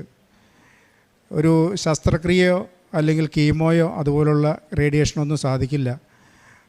ഇമ്മ്യൂണൽ തെറാപ്പി, ഇമ്മ്യൂണിറ്റി വർദ്ധിപ്പിക്കുക, അതിനും സമയപരിധിയുണ്ട്, ഒരു 4-5 മാസമൊക്കെ. അപ്പോൾ ഞാനത് കേട്ടു, അവിടെ നിന്ന് ഇറങ്ങിപ്പോന്നു. അടുത്ത ഞങ്ങൾ കുറച്ച് പേര് കൂടി ആലോചിച്ച് വീട്ടിൽ വന്ന് പറഞ്ഞു. അങ്ങനെ അടുത്ത ഹോസ്പിറ്റലിൽ പോയി. കേരളത്തിലെ ഓങ്കോളജിസ്റ്റ് നമ്പർ 1 ഓങ്കോളജിസ്റ്റിനെ പോയി കണ്ടു. പിറ്റേ ദിവസം തന്നെ കാണാനുള്ള ഏർപ്പാട് ചെയ്തു. അവരും ഇതേ മറുപടി തന്നെയാണ് പറഞ്ഞത്, നിങ്ങൾ കുറേ വൈകിപ്പോയി, ഈ അവസ്ഥയിൽ ഒന്നും ചെയ്യാൻ കഴിയില്ല, പിന്നെ കരളായതുകൊണ്ട് ഈ പറയുന്ന പോലെ റേഡിയേഷനൊന്നും അങ്ങനെ സാധ്യമല്ല എന്ന് പറഞ്ഞു. പക്ഷേ ഞാൻ ആ മറുപടി കൊണ്ടൊന്നും തൃപ്തനായില്ല. ഞാൻ അവരോട് പറഞ്ഞു നമുക്ക് എന്തെങ്കിലും ചെയ്യാൻ സാധിക്കുമെങ്കിൽ ചെയ്യാം എന്ന് പറഞ്ഞു. അടുത്തത് ഞങ്ങൾ അങ്ങനെ അന്വേഷണത്തിൻ്റെ ഭാഗമായിട്ട് ജിപ്മറിൽ, പോണ്ടിച്ചേരി ജിപ്മർ ഒരു നല്ല ഹോസ്പിറ്റലാണ്. അവിടെ സർജറിയൊക്കെ എത്ര വൾഗറായ കേസുകളും അവിടെ അറ്റൻഡ് ചെയ്യും, നമുക്ക് അവിടെ പോയി നോക്കാമെന്ന് പറഞ്ഞു. അങ്ങനെ ഞാനും എൻ്റെ സുഹൃത്തുക്കളും കൂടി, എൻ്റെ മോനും കൂടെ ഉണ്ടായി. അങ്ങനെ പോണ്ടിച്ചേരിക്ക് പോയി. പോണ്ടിച്ചേരി പോയപ്പോൾ ആദ്യം തന്നെ ട്രാൻസ്പ്ലാന്റ് ചെയ്യാനുള്ള സാധ്യതകളെക്കുറിച്ചാണ് ചിന്തിച്ചത്. അപ്പോൾ അതിനുള്ള ടെസ്റ്റുകളും സ്കാനിങ്ങും ബ്ലഡ് ടെസ്റ്റും എല്ലാം നടത്തി അവസാനം റിസൾട്ട് വന്നു കഴിഞ്ഞപ്പോൾ അവർ പറഞ്ഞു ട്രാൻസ്പ്ലാന്റ് ചെയ്യാൻ പറ്റില്ല. പിന്നെ കീമോ പോലുള്ള പരിപാടികളെ കുറിച്ചിട്ടായി, അതും സാധ്യമല്ല. അവസാനം മെഡിസിൻ വിഭാഗത്തിൽ ചെന്നപ്പോൾ എന്നോട് പറഞ്ഞത് ഈ ഇമ്മ്യൂണൽ തെറാപ്പി മാത്രമാണ് സാധ്യമാകുക. പിന്നെ അതിനോടൊപ്പം വിത്ത് കീമോ എന്ന് പറയുന്ന ഒരു ഇഞ്ചക്ഷനുണ്ട്. അപ്പോൾ അത് ചെയ്യുമ്പോൾ ഒരു വർഷത്തേക്ക് 28 ലക്ഷം രൂപ മുടക്കാവും. ചില സ്കീമിലൊക്കെ വരുമ്പോഴത്തേക്ക് അത് 5-6 ലക്ഷം രൂപ കുറഞ്ഞ് കിട്ടാൻ സാധ്യതയുണ്ട്. അതെവിടെയാണെങ്കിലും നിങ്ങളുടെ നാട്ടിൽ തന്നെ അന്വേഷിക്കുന്നതായിരിക്കും നല്ലത് എന്ന് പറഞ്ഞു. അപ്പോൾ വലിയ നിരാശയോടെ ഒരു ട്രീറ്റ്മെൻറ്റും കിട്ടുന്നില്ല എന്നുള്ളൊരവസ്ഥയിൽ തന്നെയാണ് ഞാൻ തിരിച്ചു പോരണത്. അപ്പോഴത്തേക്ക് എൻ്റെ ഒരു സുഹൃത്തുണ്ട്, അവൻ കാനഡയിലാണ് ഇപ്പോൾ. അവൻ എന്നെ വിളിച്ച് പറഞ്ഞിരുന്നു സുഭാഷേ, അപ്പോൾ ഓരോ ദിവസവും ഹോസ്പിറ്റലിൽ പോകുമ്പോൾ അവൻ അന്വേഷിക്കുന്നുണ്ട്. അപ്പോൾ വിവരങ്ങളൊക്കെ അറിഞ്ഞു കഴിഞ്ഞപ്പോൾ അവൻ പറഞ്ഞു അവർ പറഞ്ഞതൊന്നും നോക്കണ്ട, നീ ഒരു കാര്യം ചെയ്യ്, ഇവിടെ ആലപ്പുഴയിൽ കൃപാസനത്തിലൊന്ന് പോയി നോക്ക്, നിനക്ക് വിശ്വാസം ഉണ്ടോ എന്ന് എനിക്കറിയില്ല, എങ്കിലും നീ പൊക്കോ, നിനക്ക് വയ്യായെങ്കിലും ഭാര്യേനെ പറഞ്ഞയച്ചാൽ മതി എന്ന് പറഞ്ഞു. അതിൻ്റെ ശേഷം എൻ്റെ സുഹൃത്തിൻ്റെ ഭാര്യ എൻ്റെ ഭാര്യേനെ വിളിക്കണ്ടായി. അപ്പോൾ ഓഗസ്റ്റ് 23 എൻ്റെ ഭാര്യ ഇവിടെ വന്ന് ഉടമ്പടി എടുത്ത് തിരിച്ചു വന്നു. അവളുടെ ചേട്ടത്തിയുടെ മകനും ഭാര്യയും കൂടെ ഇവിടെ വന്നത്. ഞാൻ മറ്റ് ചികിത്സകളൊന്നുമില്ല, ഒരു ടാബ്ലറ്റുണ്ട്, അത് മാത്രമേ ഉള്ളൂ. അത് ഇമ്മ്യൂണൽ തെറാപ്പിയാണ്, ഇമ്മ്യൂണിറ്റി വർദ്ധിപ്പിക്കുക എന്ന് മാത്രമേ ഉള്ളൂ. അങ്ങനെ ഒരു 1-2 ആഴ്ച വീട്ടിലിരുന്നപ്പോഴത്തേക്ക് എൻ്റെ ശരീരമൊക്കെ വല്ലാതെ ക്ഷീണിച്ചു. മുഖമൊക്കെ ഒരു വയലറ്റ് കളറായി. എനിക്ക് എണിച്ച് നടക്കാൻ പറ്റില്ല, ഭക്ഷണം കഴിക്കാൻ പറ്റണില്ല, കിടന്നാൽ ഉറക്കം വരില്ല, കിടക്കാൻ പറ്റില്ല, വയറ് ചില സമയത്ത് വല്ലാതെ വേദന. ഒരു ദിവസം രാത്രിയിൽ കിടക്കാൻ നേരത്താന്ന് തോന്നുന്നു, ഭാര്യ എന്നോട് പെട്ടെന്ന് പറഞ്ഞു നമുക്ക് നാളെ കൃപാസനത്തിലൊന്ന് പോയാലോ എന്ന് ചോദിച്ചു. ഇപ്പം എനിക്ക് വേറെ ഒന്നും ചെയ്യാനില്ല. ഞാൻ പറഞ്ഞു എന്ത് വേണമെങ്കിലും ആവാം, അങ്ങനെ ആയിക്കോട്ടെ എന്ന് പറഞ്ഞു. എൻ്റെ ഒരു ചങ്ങാതിയെ വിളിച്ചിട്ട് പറഞ്ഞു, ഇടാ നാളെ ഇങ്ങനെ ആലപ്പുഴയ്ക്കൊന്ന് പോകണം, രാവിലെ വണ്ടിയായിട്ട് വരാൻ പറഞ്ഞു. അവനൊരു 4 മണി ആയപ്പോഴത്തേക്ക് എൻ്റെ വീട്ടിൽ കാറും കൊണ്ട് വന്നു. ഞാനും ഭാര്യയും എൻ്റെ 2 മക്കളും അവനും കൂടെ അവിടെ നിന്ന് പോന്നു. കാറിലേക്ക് കയറുമ്പോഴത്തേക്ക് എനിക്ക് എണിച്ചിട്ടിങ്ങനെ നടക്കാൻ പറ്റണ്ടായില്ല. സീറ്റിലിരുന്നപ്പോൾ എനിക്ക് വല്ലാത്ത അസ്വസ്ഥത. ഒരു 1-2 കിലോമീറ്റർ അങ്ങ് നീങ്ങിയപ്പോഴത്തേക്ക് ശ്വാസം പോലും പോണില്ല. അപ്പോൾ ഞാൻ ചുമ്മാ തമാശയ്ക്ക് പറഞ്ഞു, ഇത് അവിടം വരെ എത്തണ ലക്ഷണം കാണുന്നില്ലടാ എന്ന് പറഞ്ഞു. എങ്ങനെയോ പിന്നെ ഞാനങ്ങ് മയങ്ങിപ്പോയി. അവിടെ നിന്ന് ഇങ്ങോട്ട് പോന്ന് ഈ വൈറ്റില കഴിഞ്ഞപ്പോൾ ഞാൻ പറഞ്ഞു, ഇവിടെ ഇങ്ങനെ ലെഫ്റ്റ് കയറിയാൽ മതി, NH-ലേക്ക് കടന്ന് പിന്നെ സ്ട്രെയിറ്റ് പോകാൻ പറഞ്ഞു. കുറേ കഴിഞ്ഞപ്പോൾ എന്തോ വണ്ടിയിൽ നിന്നൊരു ഒച്ച കേട്ടു. ഞാനും പെട്ടെന്ന് എണിച്ചു ഇപ്പോൾ ഇവളോട് ചോദിച്ചു, എന്താ കേട്ടെ? ഈശോ എന്നിൽ അനുഗ്രഹിക്കപ്പെട്ടിരിക്കുന്നു എന്ന് പറഞ്ഞു. അത് ഞാൻ കേട്ടില്ല, എൻ്റെ മോളും കേട്ടു. ഞാൻ കണ്ണു തുറന്നിട്ട് നോക്കുമ്പോൾ വഴി ശരിയല്ല, ഒരു ഇടുങ്ങിയ റോഡിൽ കൂടെ പോകണേ. അപ്പോൾ ഞാൻ അവനോട് വണ്ടി നിർത്താൻ പറഞ്ഞു. നീ ഇത് എങ്ങോട്ടാണ് പോകണമെന്ന് ചോദിച്ചു. അല്ല ചേട്ടാ, അവിടെ ഇങ്ങനെ കൃപാസനം എന്ന് എഴുതി വെച്ചേക്കണ കണ്ടു, അങ്ങനെ ഞാൻ തിരിഞ്ഞതാന്ന് പറഞ്ഞു. ഞാൻ പറഞ്ഞു അതല്ല, NH-ൻ്റെ സൈഡിൽ തന്നെ വണ്ടി തിരിക്കാൻ പറഞ്ഞു. അവിടെ തിരിച്ച് പിന്നെ ഞാൻ വർത്താനം പറയാൻ തുടങ്ങി, എനിക്ക് കാണാനൊക്കെ പറ്റുന്നുണ്ട്. അങ്ങനെ വണ്ടി ഇവിടെ വന്ന് നിന്നു, ടോക്കണൊക്കെ എടുത്തു. ഞാനിവിടെ കയറി വന്നു. ഈ അൾത്താരയുടെ മുമ്പിൽ വന്ന് ഈ മുട്ടയിൽ നിന്ന് എനിക്ക് നിൽക്കാൻ പറ്റണില്ല. അപ്പോൾ ഒരു സിസ്റ്റർ എൻ്റെ കയ്യിലിരിക്കുന്ന ആ പച്ച കാർഡ് കണ്ടിട്ടാന്ന് തോന്നുന്നു, പിടിച്ചവിടെ സ്റ്റെപ്പിൻ്റെ അവിടെ കൊണ്ടുപോയിരുത്തി. അവിടെ ഇരുന്ന് അച്ഛൻ കുരിശുരൂപം എൻ്റെ തലയിൽ വെച്ച് പ്രാർത്ഥിച്ചു. ഒരു തൈലം കൊണ്ടുവന്ന് നെറ്റിയിൽ പുരട്ടി. സാരമില്ല, ധൈര്യമായിട്ട് ഇരുന്നോളാൻ പറഞ്ഞു.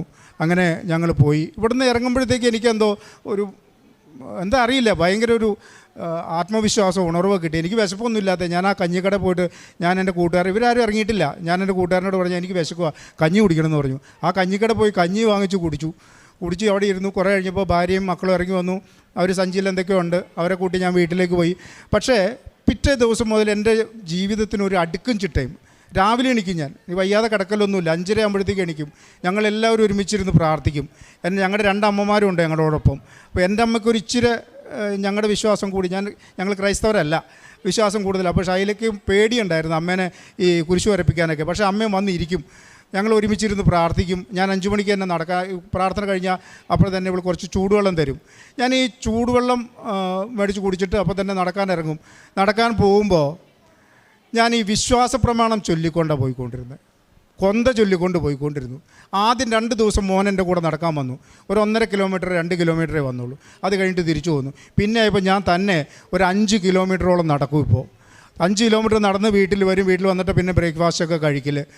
ഈ അടുത്ത പ്രാവശ്യം 1 മാസം കഴിഞ്ഞപ്പോൾ ഞാൻ വന്നു. അപ്പോഴത്തേക്ക് പത്രം ഉണ്ടായിരുന്നു. എനിക്കങ്ങ് ദൂരേട്ടൊന്നും പോകാനുള്ള ബുദ്ധിമുട്ട് കാരണം മോൻ പോയിട്ട് പത്രം കൊടുക്കും. അവൻ കൊടുക്കുമ്പോൾ പ്രത്യേകം അവൻ പറയും, ഈ അച്ഛൻ പറഞ്ഞേക്കണേ എവിടെയെങ്കിലും കൊണ്ട് ചുമ്മാ ഇട്ടിട്ട് പോരായിരുന്നാണ് പറഞ്ഞേക്കണേ. അവൻ പറഞ്ഞത് എൻ്റെ അച്ഛന് സുഖമില്ല, ലിവർ ക്യാൻസറാണ്, അതിൻ്റെ ചികിത്സയുടെ ഭാഗമായിട്ടാണ് ചേട്ടാ ഈ പത്രം വിതരണം ചെയ്യണത്. പല മുതിർന്ന ആളുകളും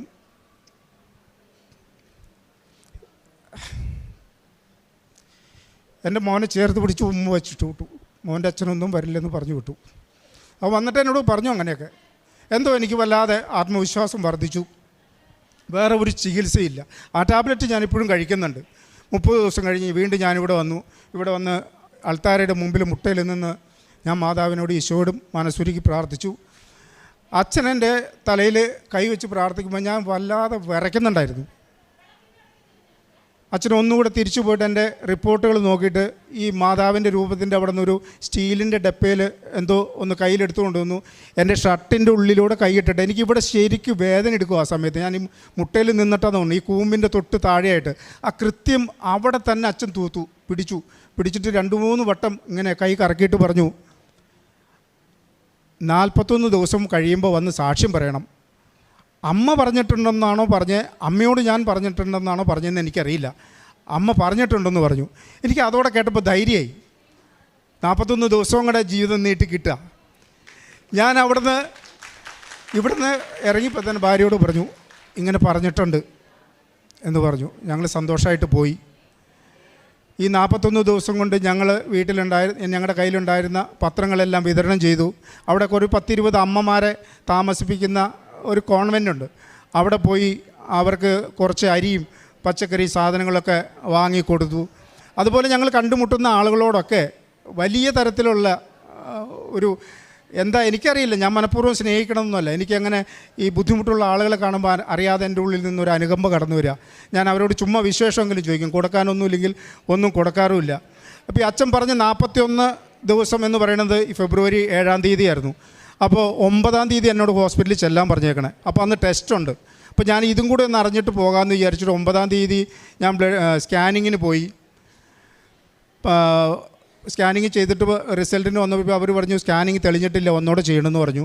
അപ്പോൾ പിന്നെ ചെന്നപ്പോൾ പറഞ്ഞു അൾട്രാ അല്ല CT ആണെന്ന് പറഞ്ഞു. അത് കേട്ടപ്പോൾ എനിക്ക് പേടിയായി. ആദ്യം ഫസ്റ്റ് എനിക്ക് ഇത് ഡിക്ലെയർ ചെയ്തു ഇങ്ങനെ തന്നെയാണ്. എന്നിട്ട് CT ചെയ്ത് ഞാൻ വീട്ടിലേക്ക് വന്നു. 1 മണിക്കൂർ കഴിഞ്ഞപ്പോൾ അവർ വിളിച്ചു, ചേട്ടാ വീട്ടിലേക്ക് പോയോ എന്ന് ചോദിച്ചു. ഞാൻ പറഞ്ഞു പോയി എന്ന് പറഞ്ഞു. ചേട്ടാ ഒന്നും കൂടെ വരേണ്ട വരുമല്ലോ എന്ന് പറഞ്ഞു. എനിക്കത് കേട്ടപ്പോൾ വീണ്ടും പേടിയായി. എൻ്റെ വീട്ടിൽ നിന്ന് 10-20 കിലോമീറ്റർ പോകണം. അപ്പോൾ ഞാൻ പറഞ്ഞു ഞാൻ വീട്ടിലെത്തി, ഞാനിവിടെ DDRCയിൽ ബ്ലഡ് കൊടുക്കാനുണ്ട്, അതിനുവേണ്ടി വന്നതാണ്. അപ്പോൾ എന്നാൽ തിങ്കളാഴ്ച നിങ്ങൾ വാങ്ങാൻ വരില്ലേ, അപ്പം മതി, രാവിലെ ഒരു 10 മണിയാകുമ്പോൾ വന്നേക്കാൻ പറഞ്ഞു. രാവിലെ 10 മണിയായപ്പോൾ ഞാൻ ചെന്നപ്പോൾ തന്നെ സുഭാഷ് അല്ലെന്ന് വെച്ചു. അതേന്ന് പറഞ്ഞു. എന്നാൽ കയറി വരാൻ പറഞ്ഞാൽ അവർ ഒന്നും കൂടെ ശരിക്കും ഇവിടെ ഞെക്കി പീച്ചി ഈ സാധനം ഇട്ട് ഉരുട്ടി ടെസ്റ്റ് ചെയ്തു. കുറച്ച് കഴിഞ്ഞപ്പോൾ റിസൾട്ട് കഴിഞ്ഞു. പേടിക്കാനൊന്നുമില്ല കേട്ടോ എന്ന് പറഞ്ഞു. ഡോക്ടറെ അടുത്ത് കൊണ്ടു ചെന്നപ്പോൾ അവർ അത്ഭുതപ്പെട്ടു പോയി. എൻ്റെ ലിവറിൽ 8.6 mm വലിപ്പമുള്ള ഒരു മുഴയും 6.5 mm വലിപ്പമുള്ള ഒരു മുഴയും 2 മുഴകളുണ്ടായിരുന്നു. ഈ 41-ാമത്തെ ദിവസം കഴിഞ്ഞിട്ട് ഞാൻ സ്കാൻ ചെയ്യുമ്പോൾ ഒരു മുഴ അവിടെ ഇല്ല. ആ സംശയം തീർക്കാനാണ് അവരെന്നെ CTക്ക് വിട്ടത്. CTയിലും കാണണില്ല. അതുകൊണ്ട് 2ാമത് വിളിച്ചു. ഉണ്ടായിരുന്ന ഒരു സാധനം ഇല്ലെന്ന് പറയാൻ അവർക്ക് മടി, കാരണം തെറ്റായി പോയെങ്കിലോ എന്ന് വിചാരിച്ചിട്ട്. വീണ്ടും തിങ്കളാഴ്ച രാവിലെ ഞാൻ ചെന്നപ്പോൾ ഒന്നോടെ പരിശോധിച്ച് പറഞ്ഞു, ചേട്ടാ ഇങ്ങനെ ഒരു 6.5 mm വലിപ്പമുള്ളൊരു മുഴ കാണിക്കുന്നുണ്ട്, അത് സ്കാനിങ്ങിൽ കിട്ടുന്നില്ല, അതൊന്ന് ക്ലിയർ ചെയ്യാൻ വേണ്ടി ചേട്ടനോട് വീണ്ടും വരാൻ പറഞ്ഞത്. അതില്ല എന്ന് ഞങ്ങൾ ഉറപ്പിച്ചു. പിന്നെ 8.5 ഉണ്ടായിരുന്ന മുഴ 3.5 ആയിട്ട് ചുരുങ്ങിയിട്ടുണ്ട്. ഞാൻ ഇവിടെ വരുമ്പോൾ എൻ്റെ AFP count, alpha protein count എന്ന് പറയും, ഈ ക്യാൻസർ രോഗികളുടെ ബ്ലഡിലുള്ളൊരു സാധനമാണ്, 41,000 ആയിരുന്നു. ഈ കഴിഞ്ഞ മാസം ഞങ്ങൾ ടെസ്റ്റ് ചെയ്യുമ്പോൾ 374 ചുരുങ്ങി. 5 മുതൽ 10 വരെയാണ് നോർമൽ സ്റ്റേജ്. ഈ മാസം നോക്കിയിട്ടില്ല. അടുത്ത മാസം, അതായത് മാർച്ച് 11-ാം തീയതി ചെല്ലുമ്പോൾ ഈ കൗണ്ടും കൂടെ നോക്കിയിട്ട് വരാൻ പറഞ്ഞിട്ടുണ്ട്. കേട്ടവരും കണ്ടവരും അതിനേക്കാൾ ഉപരി ഞാനും ഈ അത്ഭുതത്തെ ഓർത്ത് ഇന്ന് വല്ലാതെ നന്ദിയുള്ളവനായിരിക്കുന്നു. എന്താ പറയേണ്ടതെന്ന് എനിക്കറിയില്ല. ശരിക്കും മരണഭയത്തോടെ കിടന്നുറങ്ങിയ നാളുകളായിരുന്നു എൻ്റേത്. ഇന്നെനിക്ക് മരണഭയമില്ല. ഞാൻ എൻ്റെ മോനെ വിളിച്ച് അടുത്ത് കിടത്തിയിട്ടുണ്ട് ഈ കഴിഞ്ഞ ദിവസങ്ങളിലൊക്കെ. കാരണം എത്ര ദിവസം മക്കളെ തൊട്ടുരുമ്മി നിൽക്കാൻ പറ്റുമെന്നുള്ള ഉറപ്പില്ലാത്തതുകൊണ്ട്. പക്ഷേ ഇന്നെനിക്ക് ആ ഭയം പോയി. ഇന്ന് പ്രാർത്ഥിക്കാൻ പറ്റുന്നുണ്ട്. ആ പ്രാർത്ഥനയിൽ എനിക്ക് വലിയ ശക്തി കിട്ടുന്നുണ്ട്, ധൈര്യം കിട്ടുന്നുണ്ട്. എൻ്റെ മക്കൾ എന്നെ മോട്ടിവേറ്റ് ചെയ്യുന്ന രീതിയിലേക്ക് വളർന്നിട്ടുണ്ട്. ആ കൂട്ടായ പ്രാർത്ഥന, എൻ്റെ മോനും മോളും അമ്മമാരും ഷൈലും ഭാര്യയും ഒരുമിച്ചിരുന്ന് ഞങ്ങൾ പ്രാർത്ഥിക്കണം. ആ പ്രാർത്ഥിക്കുമ്പോൾ കിട്ടുന്ന ഒരു ആത്മവിശ്വാസം അത് വളരെ വലുതാണ്. ഞാൻ ആദ്യം വന്നപ്പോൾ എൻ്റെ വീടിൻ്റെ അടുത്തുള്ളൊരു കുടുംബത്തെ ഞാൻ കൊണ്ടുവന്നു ഇവിടെ. അവർ ഉടമ്പടി എടുത്ത് തിരിച്ചു പോയി. അവന് 10 വയസ്സ് മുതൽ, ഞാൻ അവൻ്റെ രഹസ്യങ്ങളൊന്നും പറയണില്ല, ഷുഗർ പേഷ്യൻ്റാണ്. കിഡ്നിയൊക്കെ പോയിട്ട് ക്രിയാറ്റിൻ്റെ അളവ് ഭയങ്കരമായിട്ട് കൂടുതലാണ്. ഈ കഴിഞ്ഞ ദിവസം ഞാൻ കണ്ടപ്പോൾ ചോദിച്ചു എങ്ങനെയുണ്ടെന്ന് ചോദിച്ചു. 1.5 ആണ് അവൻ്റെ ക്രിയാറ്റിൻ. Same medicine. ഇന്ന് ഞാൻ വരുമ്പോഴും ഞാനീ നടക്കാൻ പോകുന്ന വഴിക്ക് ഇങ്ങനെ കാണുന്ന ആളുകളോട് പറയാറുണ്ട്. ഞാനീ നടക്കാൻ പോകുന്ന വഴിക്ക് ഉള്ള മറ്റൊരു ചങ്ങാതിയെ അവനെ കണ്ടപ്പോൾ ഞാൻ പറയടാ, ബുദ്ധിമുട്ടാണ്, രോഗത്തിന് ശമനമൊന്നുമില്ലെങ്കിൽ ഞാനിങ്ങനെ അടുത്ത ദിവസം കൃപാസനത്തിൽ പോകുന്നുണ്ട്, നീ പോരേന്ന് പറഞ്ഞു. അപ്പോൾ അവൻ്റെ ഭാര്യ എൻ്റെ കൂടെ അയച്ചിട്ടുണ്ട്. അവരിന്ന് ഉടമ്പടി എടുത്തിട്ടുണ്ട്. അങ്ങനെ എനിക്ക് പറയാൻ കഴിയുന്ന, എനിക്ക് ചെയ്യാൻ കഴിയുന്ന ആളുകളോട് വെറുതെ പറയല്ല. എന്നോട് ചോദിച്ചു ഇപ്പം എങ്ങനെയുണ്ട് മോനെ. അവർ വളരെ എന്താ പറയണേ, അനുകമ്പയോടുകൂടി ദയയോട് കൂടിയിട്ടൊക്കെ ചോദിക്കണേ ഇപ്പം എങ്ങനെയുണ്ട്. ഞാൻ വളരെ ഹാപ്പി ആയിട്ട് ഒരു കുഴപ്പമില്ല, സുഖമാണ്, സന്തോഷമായിട്ടിരിക്കണു. നിങ്ങൾക്ക് എന്തെങ്കിലും പ്രശ്നം ഉണ്ടെങ്കിൽ ഞാൻ ചെയ്ത ചികിത്സ ചെയ്യാം, എൻ്റെ കൂടെ പോരെ, ഞാൻ കൊണ്ടാം കൃപാസനത്തിൽ, എൻ്റെ ചിലവിൽ, എൻ്റെ വണ്ടിയിൽ. ഇന്ന് ഞാൻ അങ്ങനെ തന്നെയാണ് ഇവിടെ എത്തിയിട്ടുള്ളത്. ഇന്ന് ഞാൻ മൂവാറ്റുപുഴയിൽ നിന്ന് തന്നെ വണ്ടി ഓടിച്ചിട്ട് ഇവിടം വരെ വന്നത്. തിരിച്ചു പോവാം. മോൻ ചോദിച്ചു അച്ഛാ ഞാൻ വരണോ, അവന് ക്ലാസ് ഉണ്ട്, 2 പേര് ഡിഗ്രിക്കാണ് പഠിക്കണേ. എനിക്ക് നല്ല ധൈര്യമുണ്ട്. ഞാൻ പറഞ്ഞു എടാ കൃപാസനത്തിലേക്കല്ലേ പോയിട്ട് വരും, നീ കോളേജിൽ പോയിക്കോളാൻ പറഞ്ഞു. എന്തായാലും ഇവിടെ വന്നു പെടാൻ പറ്റും. എൻ്റെ ചങ്ങാതിയുടെ ഇടപെടൽ മൂലമാണ് കൃപാസനത്തെക്കുറിച്ച് എൻ്റെ ഭാര്യ അറിയതും അവൾക്ക് ഇങ്ങനെ ഒരു ധൈര്യം കിട്ടിയതും. മറ്റൊന്നും ചെയ്യാനില്ലാത്തതുകൊണ്ടായിരിക്കാം. ഞങ്ങൾ അതിനുശേഷം എല്ലാ ദിവസവും പ്രാർത്ഥന കേൾക്കും. വിശ്വാസ പ്രമാണവും പരിശുദ്ധ മറിയും നന്മ നിറഞ്ഞ മറിയൊക്കെ പരിശുദ്ധ കാണാപ്പാടായി ഞങ്ങൾക്ക് എല്ലാവർക്കും. ഇപ്പോൾ അച്ഛൻ്റെ വചനങ്ങൾ എല്ലാ ദിവസവും കേട്ടുകൊണ്ടിരിക്കും. സാധാരണ സുഖമില്ലാത്ത ആളുകളെ പാട്ട് പാടി ഉറക്കാന്ന് പറഞ്ഞാൽ ഷൈല എന്നെ വചനം പാടി ഉറക്കണേ, വചനം വെച്ച് തന്ന് ഇങ്ങനെ കേട്ട് കിടന്ന് ഉറങ്ങും. അപ്പോൾ ഇങ്ങനെ കേട്ടുകൊണ്ടിരിക്കുമ്പോൾ ഇപ്പോൾ അച്ഛൻ എന്താ 1 കൊറിന്ത്യസ് 10:12 തോന്നുന്നു, മനുഷ്യന് കണ്ട് സാധിക്കാത്തത് ഈശ്വരനെ കണ്ട് സാധിക്കും. എൻ്റെ ജീവിതത്തിൽ ഇതിനു മുമ്പുള്ള കാര്യങ്ങളെക്കുറിച്ച് പരിശോധിച്ച് നോക്കുമ്പോഴൊക്കെ എല്ലാവരും കൈവടിഞ്ഞ സമയത്താണ് ഞങ്ങൾ ജീവിതത്തിലേക്ക് തിരിച്ചു വന്നിട്ടുള്ളത്. ഇത് ഞാൻ ഇനിയും ജീവിക്കുകയാണെങ്കിൽ ഇതെൻ്റെ 3ാമത്തെ ജന്മമാണ്. അതുപോലെ ഒരു 12 വർഷം മുമ്പ് കള്ളു കുടിച്ച് ഞാൻ മരിച്ചുപോയ ആളാണ്. അന്ന് എൻ്റെ ഭാര്യ ഇതുപോലെ പ്രാർത്ഥനയെ മുട്ടിപ്പായി പ്രാർത്ഥിച്ച് വൈദ്യശാസ്ത്രം പറഞ്ഞു ഒന്നും ചെയ്യാനില്ല, നിങ്ങൾ വീട്ടിലേക്ക് കൊണ്ടുപോയിക്കോളാൻ പറഞ്ഞ് ആംബുലൻസിൽ കയറ്റിവിട്ട ഡെഡ് ബോഡിയാണ് ഞാൻ. അവിടെ നിന്ന് ജനിച്ച് ജീവിച്ച് ജീവിതത്തിലേക്ക് തിരിച്ചു വന്നതാണ്. അന്ന് തൊടുപുഴയിലുള്ള പ്രത്യാശ എന്ന് പറഞ്ഞ ഒരു സ്ഥാപനത്തിൽ പോയിട്ട് ചികിത്സ എടുത്താൽ അവിടെയും ഒരു അൾത്താരയുണ്ട്, ഒരു ഗിരോട്ടോയുണ്ട് മാതാവിൻ്റെ. അവിടെ മുട്ടിപ്പായി പ്രാർത്ഥിച്ചിട്ടാണ്. പക്ഷേ എത്രത്തോളം ഞാനത് ഫോളോ ചെയ്തു എന്നുള്ള കാര്യത്തിന് എനിക്ക് സംശയമുണ്ട്. അതുകൊണ്ടായിരിക്കും ഞാൻ ഈ പ്രത്യാശ ഭവനിലെ ഡയറക്ടറെ വിളിച്ച് പറഞ്ഞു ഇങ്ങനെ രോഗസൗഖ്യത്തെക്കുറിച്ച് പറഞ്ഞപ്പോൾ അദ്ദേഹം എന്നോട് പറഞ്ഞത്, നിന്നെ ദൈവം വീണ്ടും വിശുദ്ധീകരിക്കാൻ വേണ്ടിയിട്ടാണ് ഈ രോഗം നിനക്ക് തന്നത്. ഇത് രോഗമല്ല, നിന്നെ ശുദ്ധീകരിക്കലാണ്. നീ ധൈര്യമായിട്ടിരിക്കാൻ, നന്ദിയുള്ളവനായിട്ടിരിക്കാൻ പറഞ്ഞു. ഞാൻ ഇന്ന് ആ വഴികളെ അതിലൂടെ തന്നെ മുന്നോട്ട് പോകാനായിട്ട് ആഗ്രഹിക്കുന്നു. എല്ലാവരുടെയും ഞാൻ വേറൊരു കാര്യം, അത് ഒരിക്കലും ഞാൻ മറക്കില്ല, എന്നും പ്രാർത്ഥിക്കുന്ന ഒരു പ്രാർത്ഥനയാണ്. ഞാനിവിടെ ഈ സ്റ്റെപ്പിൽ മുട്ടുകുത്തുമ്പോൾ എൻ്റെ തൊട്ടടുത്തൊരു മോനുണ്ടായിരുന്നു. അവൻ എപ്പോഴും ചുമച്ചുകൊണ്ടിരിക്കുക, ബ്ലാഡറിൽ ശ്വാസകോശത്തിൽ അണുക്കളാണെന്ന് പറഞ്ഞ്. ഞാനിവിടുന്ന് എണിച്ചു കഴിഞ്ഞപ്പോൾ പിന്നെ എൻ്റെ പ്രാർത്ഥന മുഴുവൻ ആ മകന് വേണ്ടിയിട്ടായിരുന്നു. ഇന്നും ഞങ്ങൾ പ്രാർത്ഥിക്കുമ്പോൾ ആ മോനെ ഓർത്ത് പ്രാർത്ഥിക്കാറുണ്ട്, എന്നെ അമ്മ രക്ഷിച്ചതുപോലെ ആ മോനെയും രക്ഷിക്കണേ. അങ്ങനെ മറ്റുള്ളവർക്ക് വേണ്ടിയും പ്രാർത്ഥിക്കാനായിട്ടുള്ള ഒരു മനസ്സ് ഈശ്വരൻ ദൈവം എനിക്ക് തന്നിട്ടുണ്ട്.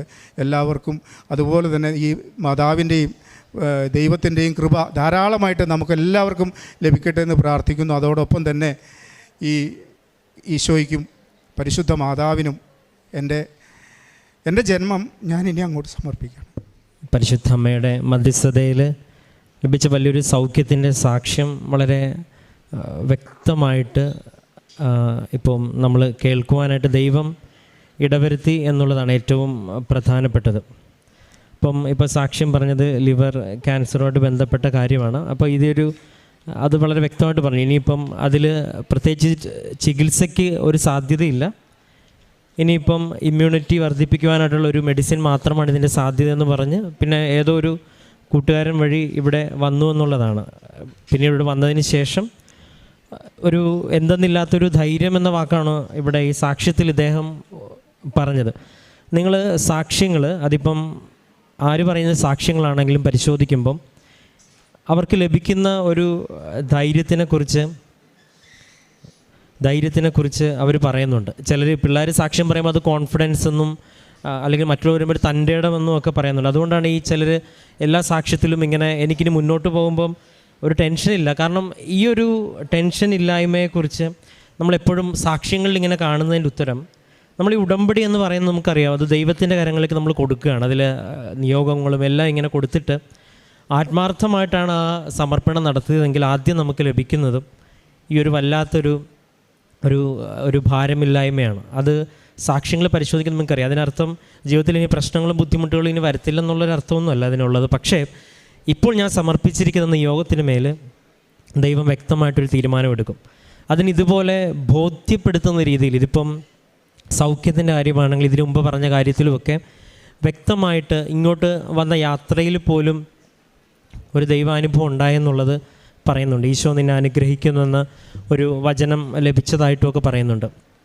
അവസാനം ഇവിടെ വന്നതിന് ശേഷം തിരികെ പോകുമ്പോൾ തൊട്ട് ഒരു എന്തെന്നില്ലാത്തൊരു, നിങ്ങൾക്കറിയാം ഇവിടെ ഒരു മാനുഷിക യുക്തിയിൽ പരിശോധിക്കുമ്പോൾ സത്യം പറഞ്ഞാൽ ഇവിടെ തിക്കും തിരക്കും ബഹളവും ഒക്കെയാണ് എപ്പോഴും. പക്ഷേ ഇവിടെയുള്ള സാക്ഷ്യങ്ങൾ നിങ്ങൾ പരിശോധിക്കുമ്പോൾ ഇതിനിടയിലൂടെ ഒരു ജീവിക്കുന്ന ഒരു മാതാവിൻ്റെ സാന്നിധ്യം ഒരാൾ അനുഭവിക്കുന്നതായിട്ട് എത്ര പേരാണ് പറയണത്. ഇവിടെ കാലൂത്തി അന്നോട്ട് അത് ഇവിടെ എല്ലാം നമുക്ക് കൊടുക്കുമ്പോൾ ഇങ്ങനെയുള്ള ദൈവിക അനുഭവങ്ങൾ ലഭിക്കുന്നതുകൊണ്ടാണല്ലോ നിങ്ങളും ഓരോരുത്തരും ഇവിടെ ആയിരിക്കുന്നത്. അപ്പോൾ പരിശുദ്ധ അമ്മ ഇവിടെ ജീവനോടെ പ്രത്യക്ഷപ്പെട്ടു എന്നുള്ളതാണ് നമ്മുടെ ഈ ഒരു ആലയത്തിൻ്റെ അടിസ്ഥാനം എന്ന് പറയുന്നത്. ഈ അടിസ്ഥാനത്തിൽ നിന്നാണ് നമ്മൾ ഈ സാക്ഷ്യങ്ങളെല്ലാം നമ്മൾ ശേഖരിക്കുന്നത്.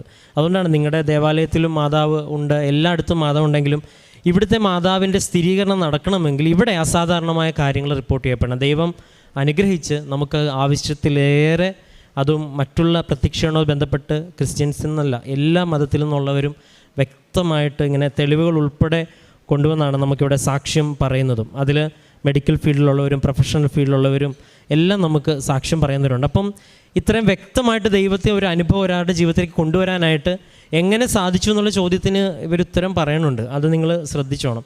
അവസാനം ഇവർ മക്കൾ ഉൾപ്പെടെ പ്രാർത്ഥന മുടക്കിയിട്ടില്ലെന്നുള്ളത് വളരെ വ്യക്തമായിട്ട് പറയുന്നുണ്ട്. അപ്പോൾ മകൻ ഇപ്പം അപ്പച്ചന് പോകാനായിട്ട്, പപ്പയ്ക്ക് പോകാൻ പറ്റാത്തതുകൊണ്ട് മകൻ അപ്പച്ചൻ്റെ കാര്യം പറഞ്ഞ് ഈ പ്രേക്ഷിത, ഇപ്പം നിങ്ങൾ ഈ പത്രം കൊടുക്കുന്നതിലൊക്കെ എന്താണെന്നൊക്കെ ഉള്ള ചോദ്യത്തിന് ഉത്തരം നിങ്ങൾ തന്നെ പ്രാർത്ഥിച്ച് കണ്ടെത്തണം. ഇതിനുള്ള ഉത്തരങ്ങളെല്ലാം ആരാധനയിലൂടെ പറയുന്നുണ്ട്. ആ ആരാധനയും വ്യക്തമായിട്ട് കാണാൻ ശ്രമിക്കുന്നുണ്ട്. ഇപ്പോൾ വചനമൊക്കെ ദൈവത്തിനൊന്നും അസാധ്യമാണെന്നുള്ള വചനമൊക്കെ കേട്ട് പഠിക്കാനും, ഒപ്പം വീട്ടിലുള്ള 2 അമ്മമാരും ഉൾപ്പെടെ നിന്നാണ്. അപ്പോൾ ഒരു കുടുംബം മുഴുവൻ ഇങ്ങനെ മുട്ടുമേ നിന്ന് വിശുദ്ധീകരിക്കണമെന്നും ഞങ്ങളുടെ ജീവിതത്തിൽ ഇടപെടണമെന്ന് പ്രാർത്ഥിക്കുകയും അറ്റ് ദ സെയിം ടൈം ആ കാര്യത്തിന് വേണ്ടി മറ്റുള്ളവരെ സഹായിക്കും. പിന്നെ ഒരുപാട് പേരെ മറ്റുള്ളവരുടെ കാര്യങ്ങളൊക്കെ പറഞ്ഞ് ബോധ്യപ്പെടുത്താനുള്ള ശ്രമവും, മറ്റുള്ളവരെ കാണുമ്പോൾ അനുകമ്പപൂർവ്വം പെരുമാറാനൊക്കെ ശ്രമിക്കുകയും, ഇതെല്ലാം കൂടി ഇങ്ങനെ ചേർന്ന് വരുമ്പം ദൈവം വിശ്വസ്തനായതുകൊണ്ടും സത്യസന്ധനായതുകൊണ്ടും നമ്മൾ നടക്കുന്ന വഴി ഏറെ പ്രത്യേകിച്ച് അത് സത്യമാണെന്ന് നമ്മളെ തെളിയിക്കേണ്ട ദൈവത്തിന് ഉത്തരവാദിത്വമുണ്ട്. അതുകൊണ്ട് ഇതിനേക്കാളും അപ്പുറം ഉള്ള വലിയ അടയാളങ്ങൾ ദൈവം ഇനിയും നടത്തും എന്നുള്ള കാര്യത്തിൽ ഒരു സംശയമില്ല. ഒരുപക്ഷെ അത് കൂടുതൽ ബോധ്യപ്പെടുവാനും, ഒരുപക്ഷെ ഈ സാക്ഷ്യം കേൾക്കുന്ന നമുക്കും അല്ലെങ്കിൽ ഇവരുടെ ജീവിതത്തിൽ ഇനിയും കൂടുതൽ ഇവർ പ്രവർത്തിക്കുവാനുമായിരിക്കും ഒരുപക്ഷെ ആവർത്തിച്ച് ഇതുപോലുള്ള റിപ്പോർട്ടുകൾ ഉൾപ്പെടെ കൊണ്ടുവന്ന് ഈ ആൾത്താരിൽ സാക്ഷ്യം പറയാനായിട്ട് ദൈവം ഇടവരുത്തിയത്. അപ്പം ദൈവം നമ്മുടെ ജീവിതത്തിൽ ഇടപെടുന്നുണ്ട്. ശാസ്ത്രത്തിന് മുകളിൽ ദൈവത്തിൻ്റെ ഒരു അനുഭവമുണ്ട്. ആ ഒരു അനുഭവത്തിലേക്ക് എത്തിച്ചേരാനായിട്ട് ഉടമ്പടി എന്ന പ്രാർത്ഥന നമ്മളെ സഹായിക്കും എന്നുള്ളത് ഉറപ്പാണ്. അപ്പോൾ ആ ഒരു ബോധ്യത്തിൽ നിന്ന് സംസാരിക്കുമ്പോൾ ഈ അവസാനം പറഞ്ഞല്ലോ, ഇനി എൻ്റെ ജീവിതം ഒരു ദിവസം അത് ദൈവം നൽകിയതാണ്. ഇത് തന്നെയാണ് നമ്മളെപ്പോഴും പറയണത്. നമുക്ക് കിട്ടുന്ന ഓരോ നിമിഷവും ദൈവം നൽകിയതാണ്. അങ്ങനെ പറയുമ്പോൾ നമ്മളാരും വിശ്വസിക്കത്തില്ല, കാരണം നമുക്ക് ആർക്കും അങ്ങനെ ഒരു അനുഭവം ഇല്ല.